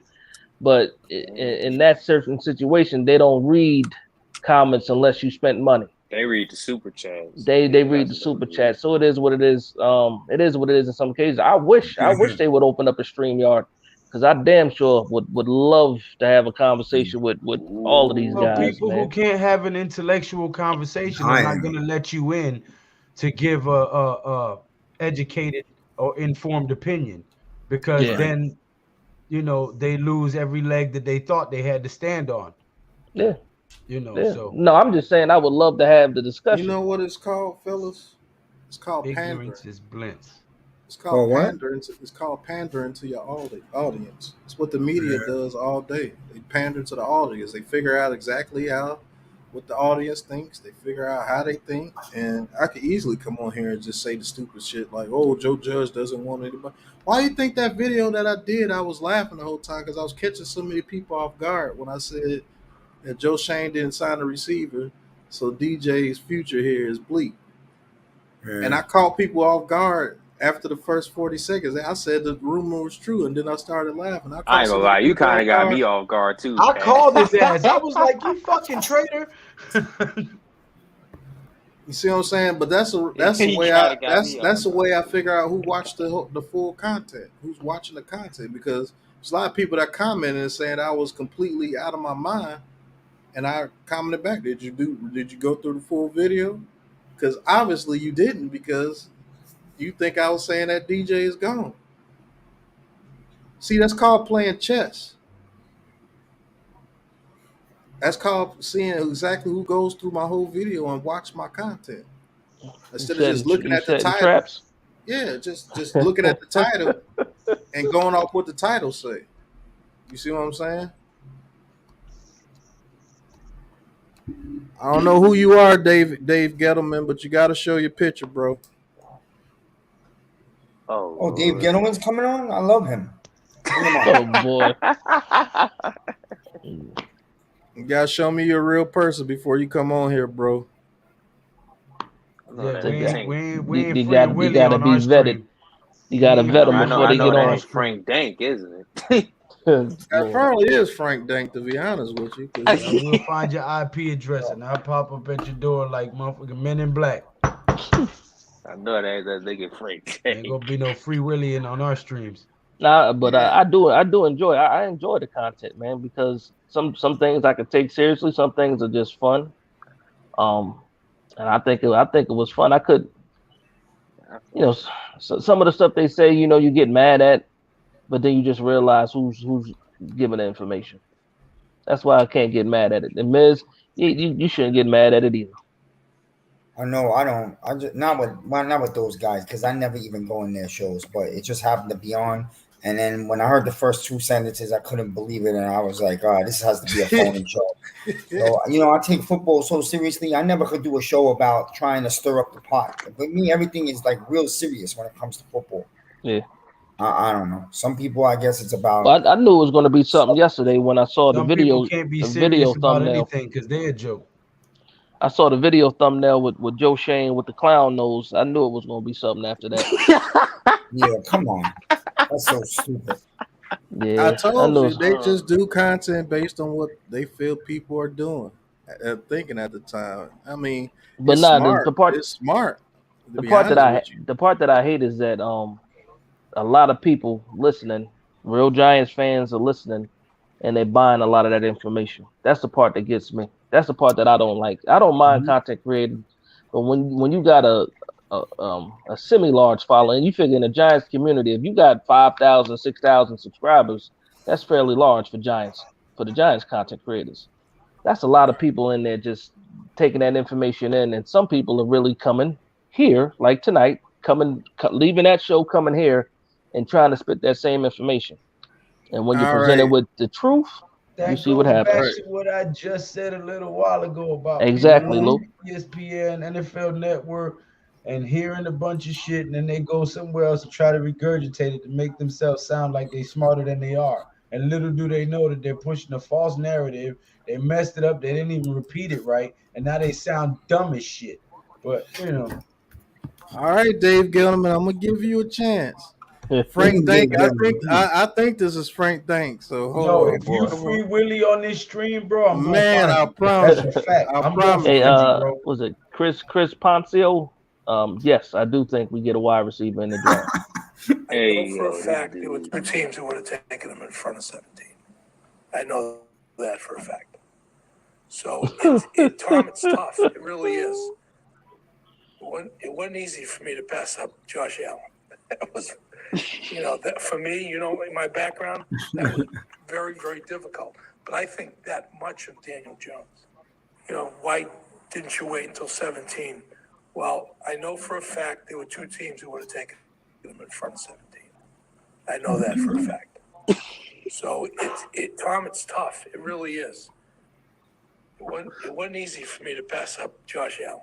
It was, that for me, in my background. All right, and that's been Dave Gettleman. All right. That's hilarious. Stephen R. He says, "See, this is what I be saying to y'all, man. They don't want to do research themselves, so they try to make a question and try to make you look silly like you don't know what you're talking about." But okay, Stephen, he says, "Well, so what number one is coming out in the draft for free agency? We keep saying get DJ at number one. He will flourish like Josh Allen. All we have done is give him receivers that walk the street and hoping they outperform 100. So, Mr. 100, there's plenty of receivers in the draft that are coming out number one. I think we could get a receiver that could become a number one in the second round. His name is Rashee Rice from SMU. If you want to talk about a number one receiver in the beginning of the draft, there's TCU, Quintez Johnson. He's the number one receiver. But I think people are going to draft that kid from Ohio State and Jigba Smith and the kid from USC, Jordan Addison. See, if you actually do research like we do here with the Big Blue Crew, there's another kid named A.T. Perry that's 6'5", that runs very good routes with Wake Forest. That's pretty good. Also, the guy that's behind them is pretty good as well. You see what I'm saying? You do a lot of research on a lot of guys. I know 4th or 5th round guys that were pretty good. And you know what? I think Jalen Hyatt goes into the first round because of what he did. And guess what? He's Deshaun Jackson with a little bit of height. If you draft Jalen Hyatt to be your number one receiver, you're going to be in a world of trouble. You're going to be in a world of trouble. But if you got a number one receiver and you just need that fast guy that can get that quick slant route, he's your guy. But if you drafted him to be your number one receiver, that's your ass. Hey, that's Keyshawn Boutte from LSU. There's another guy from LSU that's pretty good Yep, as well. that's That could another go one. in the first round. Keyshawn Boutte is number one. Shall I continue on to continue to keep giving receivers that can be drafted? I just gave you what, 8? Go do some research. That's ahead of me. The other thing is this though. Some homework to do. He had a number one wide receiver, but he never played. Tony was expected to be the number one wide receiver at the beginning of the season. And what happened? He wasn't off the street. He was drafted in the first round. Kenny Golladay was a guy that we thought was going to be a number. Well, not we thought, but Gettleman thought was going to be a number one. Not off the street. $72 million. You want a Kadarius Toney that can play? I'm sorry, Daz. You want a Kadarius Toney that can play? Go ahead, do your thing. You want a Kadarius Toney that can play? Look at that kid, the receiver Williams from USC. I think he's able to come out too. You want a Kadarius Toney that can play?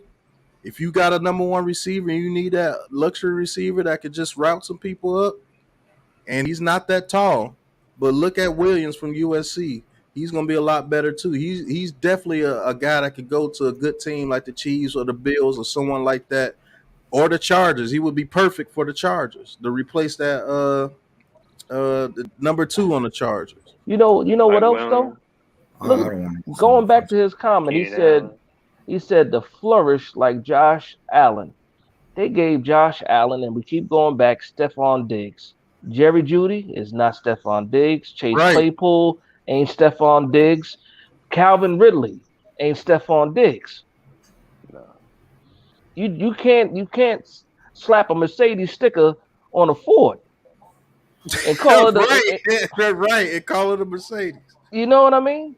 These are not guys like the names that were out there that were really available were not these guys, man. Stephon Diggs, there's only one Stephon Diggs. Period. One of the best receivers in the league. He's right there. I'll put him just a tier below D-Hop and Devontae Adams. This is because they're just way more physical than he can be. Now, if you would have told me that DeAndre Hopkins was available, Jefferson, then we talking something different. I think he's just as good as Justin Jefferson. If you would have told me if you would have told me DeAndre Hopkins was available for a 2, that's a whole different conversation. You do that immediately. That's a whole different conversation. Immediately ain't the word. I wouldn't want a receiver in the first round next year. I don't want to spend my first round pick on a wide receiver. I mean, you probably know that. What you want, Miz?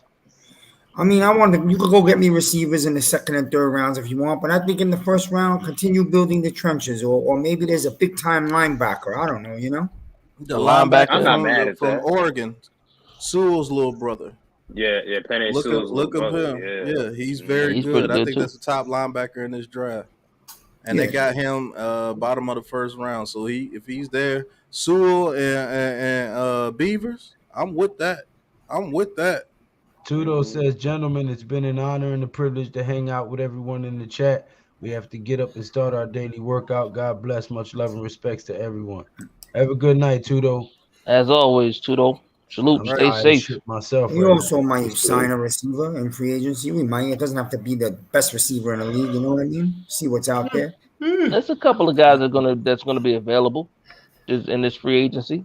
A couple of number ones. I was looking at the list earlier today. I don't know if I still got it up on my laptop or not. I can't lie. I wanted a receiver because I wanted to just take a shot at lightning in the bottle, but I wasn't upset because I kind of realized about a day before that we're not going to be, getting nobody. I'm fine with it. Like Joe Schoen is so smart. We're building for long term and not for going for a Super Bowl this year. The Giants, Giants are not a Super Bowl team this year, so people got to realize that it's fine. And we're going to have 11 picks in the draft, Pat. So I think the Giants are going to be building a team for long term, not for 1 or 2 years, and that excites me. I'm good with it. Like, I like the process that they're doing. I actually a guy that loves the process. I love building a team like the way they're trying to build a team now. The Rams are an anomaly. They got it, barely got it, but wait what happens when all those guys start asking for their money. They better hope it's happening now. It's happening now. They trash. It really That is. window was closing on the Rams. They got lucky though. They got their Super Bowl. So it paid off for them. But they probably won't see another Super Bowl for a long They're time. taking a shortcut. They're taking the easy way out. Yeah, they took the shortcut. They ran and it into a worked out fork. for them. They ran into a dead end. That's what they're dealing with right now. Now they might go back to the Rams we all know and used to love. Getting their ass whooped every week. Yeah, the St. Louis Rams. You know what I mean? Yeah. You see what I'm saying? Who's that? The Browns? No, I'm talking about the Rams. Oh, the Rams. Oh no, the Rams. The Rams are falling. They're falling, because man. their O line is broken. So, and their O line is broken, and that's not something you could fix in the season. So it's not like we're gonna add Odell Beckham. It's not gonna change the damn thing. No. Yeah, because the Rams are like after they were the what were they called like when they had like Kurt Warner, they were called the greatest show on turf. Like after they were the greatest show on turf, they were hot garbage. Right. That's a long time ago. Yeah. Well, I got a question. Is Hunt a free agent this year from the Browns? He'll be a free agent in the offseason, but no, he's still on the Browns. That's what I'm saying. After this season's over, he's a free agent. How old is he? 28? You know what? That's a guy that's been on my mind that I would like. I'm not saying they're going to, but I was thinking maybe the Giants could add him as a horse. I doubt that we can get him for the $3 million or $2 million that we will use on a backup running back. I doubt that. Yeah. And then he's gonna go from a situation where he's gonna go from a situation where we complain about playing behind Nick Chubb to come and play behind Saquon Barkley. That's a fact. Nah, that ain't gonna happen. He wanted to be the man somewhere. Yeah. But the type of league it is now. You're mixing two backs. You got a Barkley and a power back. I'm thinking of the days when we had Jacobs and Bradshaw, I guess. Man, listen. If we had something like a Jacobs right now, boy. David Gettleman's back. Oh my gosh. You gotta let that go. I mean, you make a point here. He says nobody thought we were a Super Bowl team in 07 or 11 until we got to the playoffs. Playoff run. So why can't we believe one this year if we got a receiver? First of all, those two teams. I know your father. Right. First of all, those two teams didn't have to make a trade at the deadline. They didn't trade anything at the deadline either. They had receivers. Steve, what is it about the wide receiver position though? Because these people think that if we go get one wide receiver, the Giants are going to the Super Bowl, which is clearly not true. So we are not a wide receiver away. Right. Sorry to say that. Now, here's the thing though. I don't fear any team. I think we can play with any team. I think on any given Sunday we can beat any team. But I just can't do that with this wide receiver. I can't spend the kind of money because the guys you're asking for, if they don't end up being the guys, and you still got to pay them, and then you're stuck in the same situation where your cap is hell. Yep. You don't got the players that you need. I made a video about it. Like to hear, here you go. Yeah, that's a fact. That's a fact. Yo, appreciate it, Frankie G. He says, Big Pat, it's great to see you guys grow. I remember when you guys used to only get 10 to 20 viewers. Now you're at 7. Right. Yeah, we was at 94 earlier, Frankie G. That's a fact. But you've been here for a minute, bro. You one of the originals. Thanks, Frank. Yep. That means a lot, man. I'm going to tell you what we need. We aren't a wide receiver away from a Super Bowl. We're a wide receiver 1, a wide receiver 2, a center, a left guard, a linebacker, and a cornerback away from a Super Bowl. Which we can get right now. Next year. Which we can get next year. Do you know I've been college scouting? With 11 picks, we can get 5 of the 5 players I just named. I'm looking at it now. Perfect scout. How you think I'm able to tell you about so many positions before the draft? I ain't even nowhere near close. Nope. Pat, what do you think I'm doing right now? Right. What do you think I'm doing right now? I can tell you about a tight end from Georgia, the guy from Georgia. I think bro, he big as hell, yo. They got 2 tight ends. That dude's like about Bowers? Yeah. I'm talking about the other one. Number 0. Yeah. His name, I forgot his damn name because you said Bowers. But Bowers is good, but that other guy they got 2 tight ends. I'll tell you. Wait a minute. I'll tell you in 1 second. Hold He's on. big as Tight hell, man. ends. Let me pull up The tight boy 6'8", ends. 6'7", 6'8", right? Hey, Eli 6'7", Apple. 270. Hey, Eli Apple. Let me answer that question for you. All right, that's Nunya. Darnell Washington. Yeah, there you go. Eli Apple at 1244. I got the answer to your question. Nunya. That's what happened. All right, let me get back. That's old in the past. Done. Stromberg can probably be there in the third. Come on here with that round. bullshit. We talking football. You want to talk gossip? Take your ass to a junior high school girls' bathroom. That tight end from Notre Dame too. He's gonna go in the first Mm-hmm. round. Yeah, he nice Then too. the damn center, the center from Notre Dame. Mike Mayers. I Yeah, love this that. man trying to gossip. What, you one of them alphabet thieves? All right, so we have. I love the tight end from Notre Dame. I really do. Stromberg. You want them people trying to steal all the letters from the alphabet? Come on here gossiping with a bunch of Robinson grown men? coming back this year. Robinson, the corner. Jesus Christ. No, Aaron Robinson. I think they put him on IR. He had something with his knee. Didn't he tear something in his knee? Now, I really do like I like Steve, man, because Steve, you ask real questions, and hopefully you're getting the answers that you're looking for. He had another one at 9:44 my time, 12:44 yours. He's saying it's not helping DJ's progress and hinders his offense to even go My down the bad, field. Eli Apple. I'm very It's only protective of members of Saquon the and Big Blue Crew. I DJ's thought you was legs coming for Miz. and 3 and outs. Again, the Well, guy that first you're of looking all, for. we're not getting a bunch of 3 and outs. The most 3 and outs just came against that Seattle game. What this does do, I'll be honest with you, and this is a take that might be kind of crazy to people. I think this is making DJ a better quarterback. Oh shit! All right. Fun fact: when I was in high school, Miz reffed my games. That's not true. You didn't ref high school games? I never reffed Eli Apple.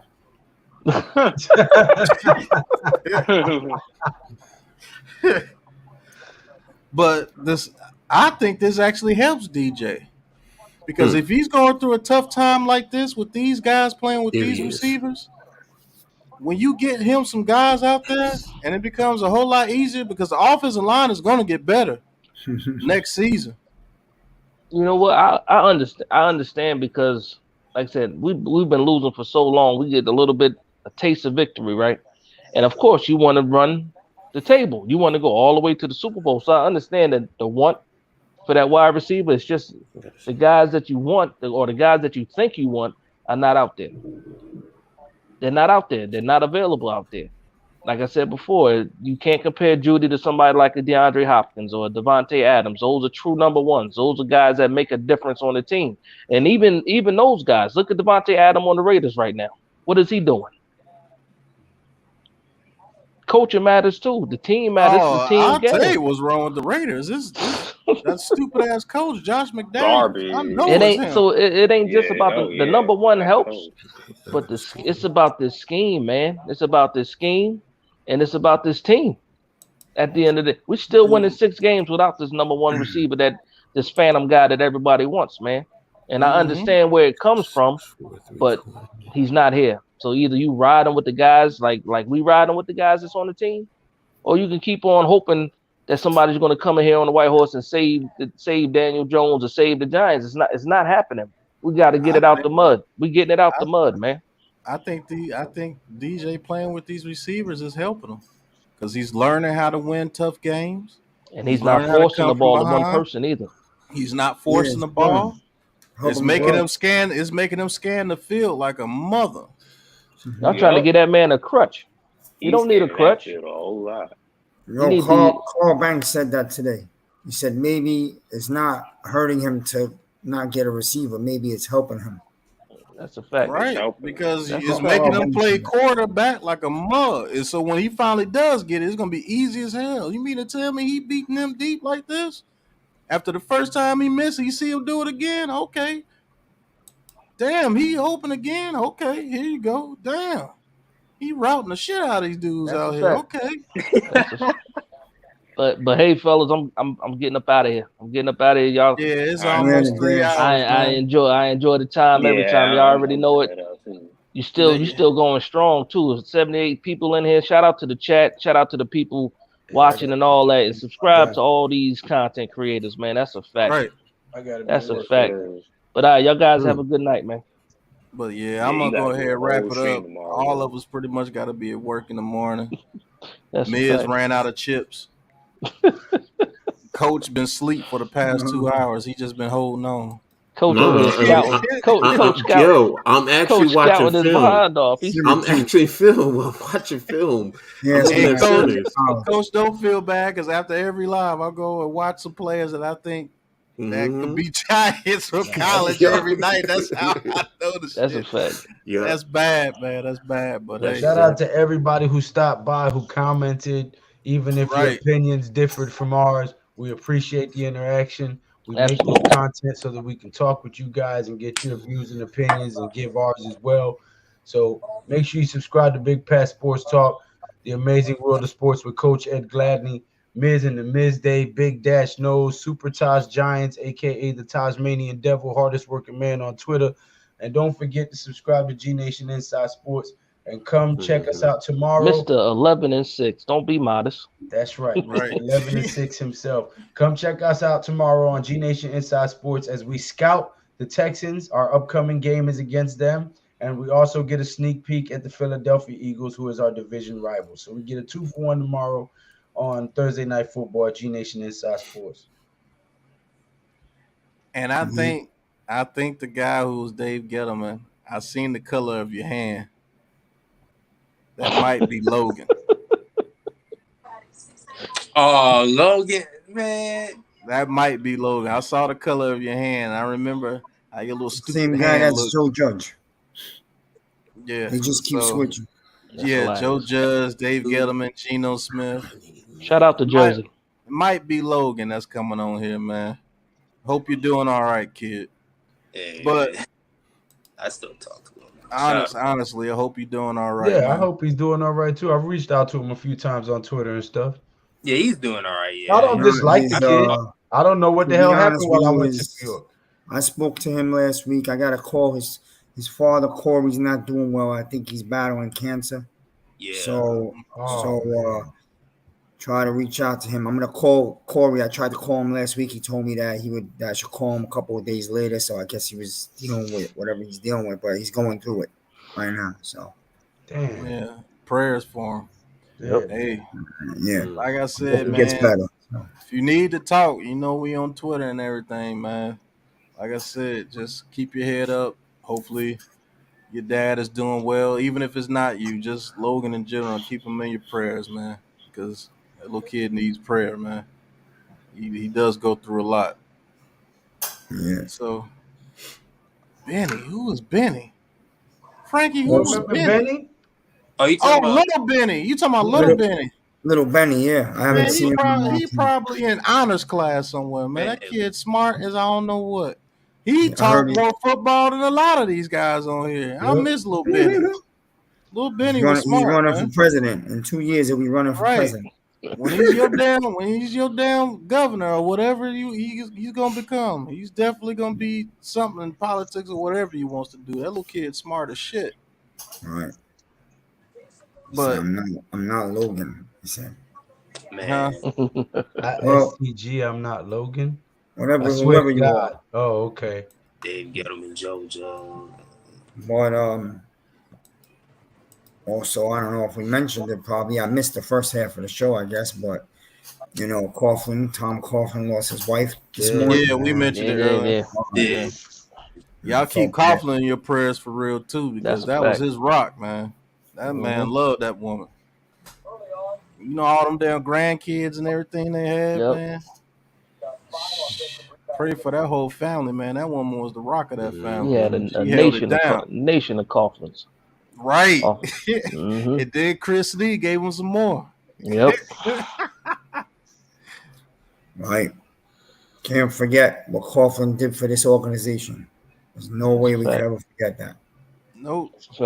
And I heard, I don't know if it's true, but I heard in the last 2 months, he's been helping Dabo, through phone calls. Like they've been close. Him and Joe Schoen have been making phone calls to each other too. Bill Parcells calls. Coughlin's gonna call. All the old Giants are gonna call, man. Even though it didn't end the way they wanted it to end, they're still gonna keep in contact. They might not call Mara, but they'll call Touche and Dabo. They should bring him. They should bring Coughlin back in some type of position. I don't care. Make up a position. That's what I was saying too, man. If his head is not together and he feels that he needs to work to keep his head together, I wouldn't hesitate to give him any type of job. Hell, I would just hire him just to come into the building because I know, man, I know her passing is gonna hurt him for sure. I know it for a fact, and he's the type of guy that the only thing that made him stop working was Judy. That dude probably would have coached till he's 90. Yeah, that's I think Coughlin needs to be around football. I think they should somehow have him around. So, or he just chills out with his grandkids until it's that time, because he got a lot of them to chill with, and a lot of them are older now, so he should be okay, man. I hope they give him, the comfort that he needs, man. He's been with that woman for I don't know, man, how many years? Right. So 55 years. They got married in 1967. So 55 years of marriage. So that's all he knew. Real talk, that's all he knew, bro. So, man, that's just praying for him, man. I know that's tough. Dying of heartbreak is a real thing. Mm-hmm. That shit is a real thing.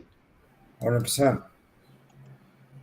But like I said, man, keep all Giants people in your prayers. Keep all people in your prayers that you care about and that you have love for. Everybody needs prayer. Keep the people that you don't like in your prayers. That's when you really get blessed. Yeah, true too. Everybody needs prayer, man. Everybody goes through things, but stick with the Most High. You can come through any storm, man. I promise you. I know that. I pray for Biden, dumbass, every day. Shit, brought Biden, man. That dude, Lord have mercy. But that's another subject. We gonna hit you with the smoke screen. We're gonna hit you with the old school. We're gonna get up out of here. Man, I appreciate you, Coach. Appreciate just for the record, I didn't like the orange guy neither. I don't like none of them. Right, because they all from the same hood. First time I vote is gonna be the guy named Jesus Christ. That's the guy I'm voting for. Right. Until that guy running for president, they ain't getting none of my damn votes. But I'm gonna hit you guys with the smoke screen. Appreciate everybody in the chat. Appreciate to everybody getting me to 2,500 subscribers. Appreciating Sporting Hood for being the first sponsor of the Big Pat Sports Talk. Appreciate First Down Playbook for being official sponsor as well. Can't forget about those guys doing a lot. I got a lot of Black Maddens playing coming up. Sponsors? Yeah. So hard work pays off, people, and your support pays off as well. Big Blue Crew, you know what we do. Blue till we through. And I'm going to continue to talk my talk no matter what anybody thought. Any last thoughts, fellas, before we hit them with that smoke screen? No. All right. Have a good night. I was still watching film. Peace, man.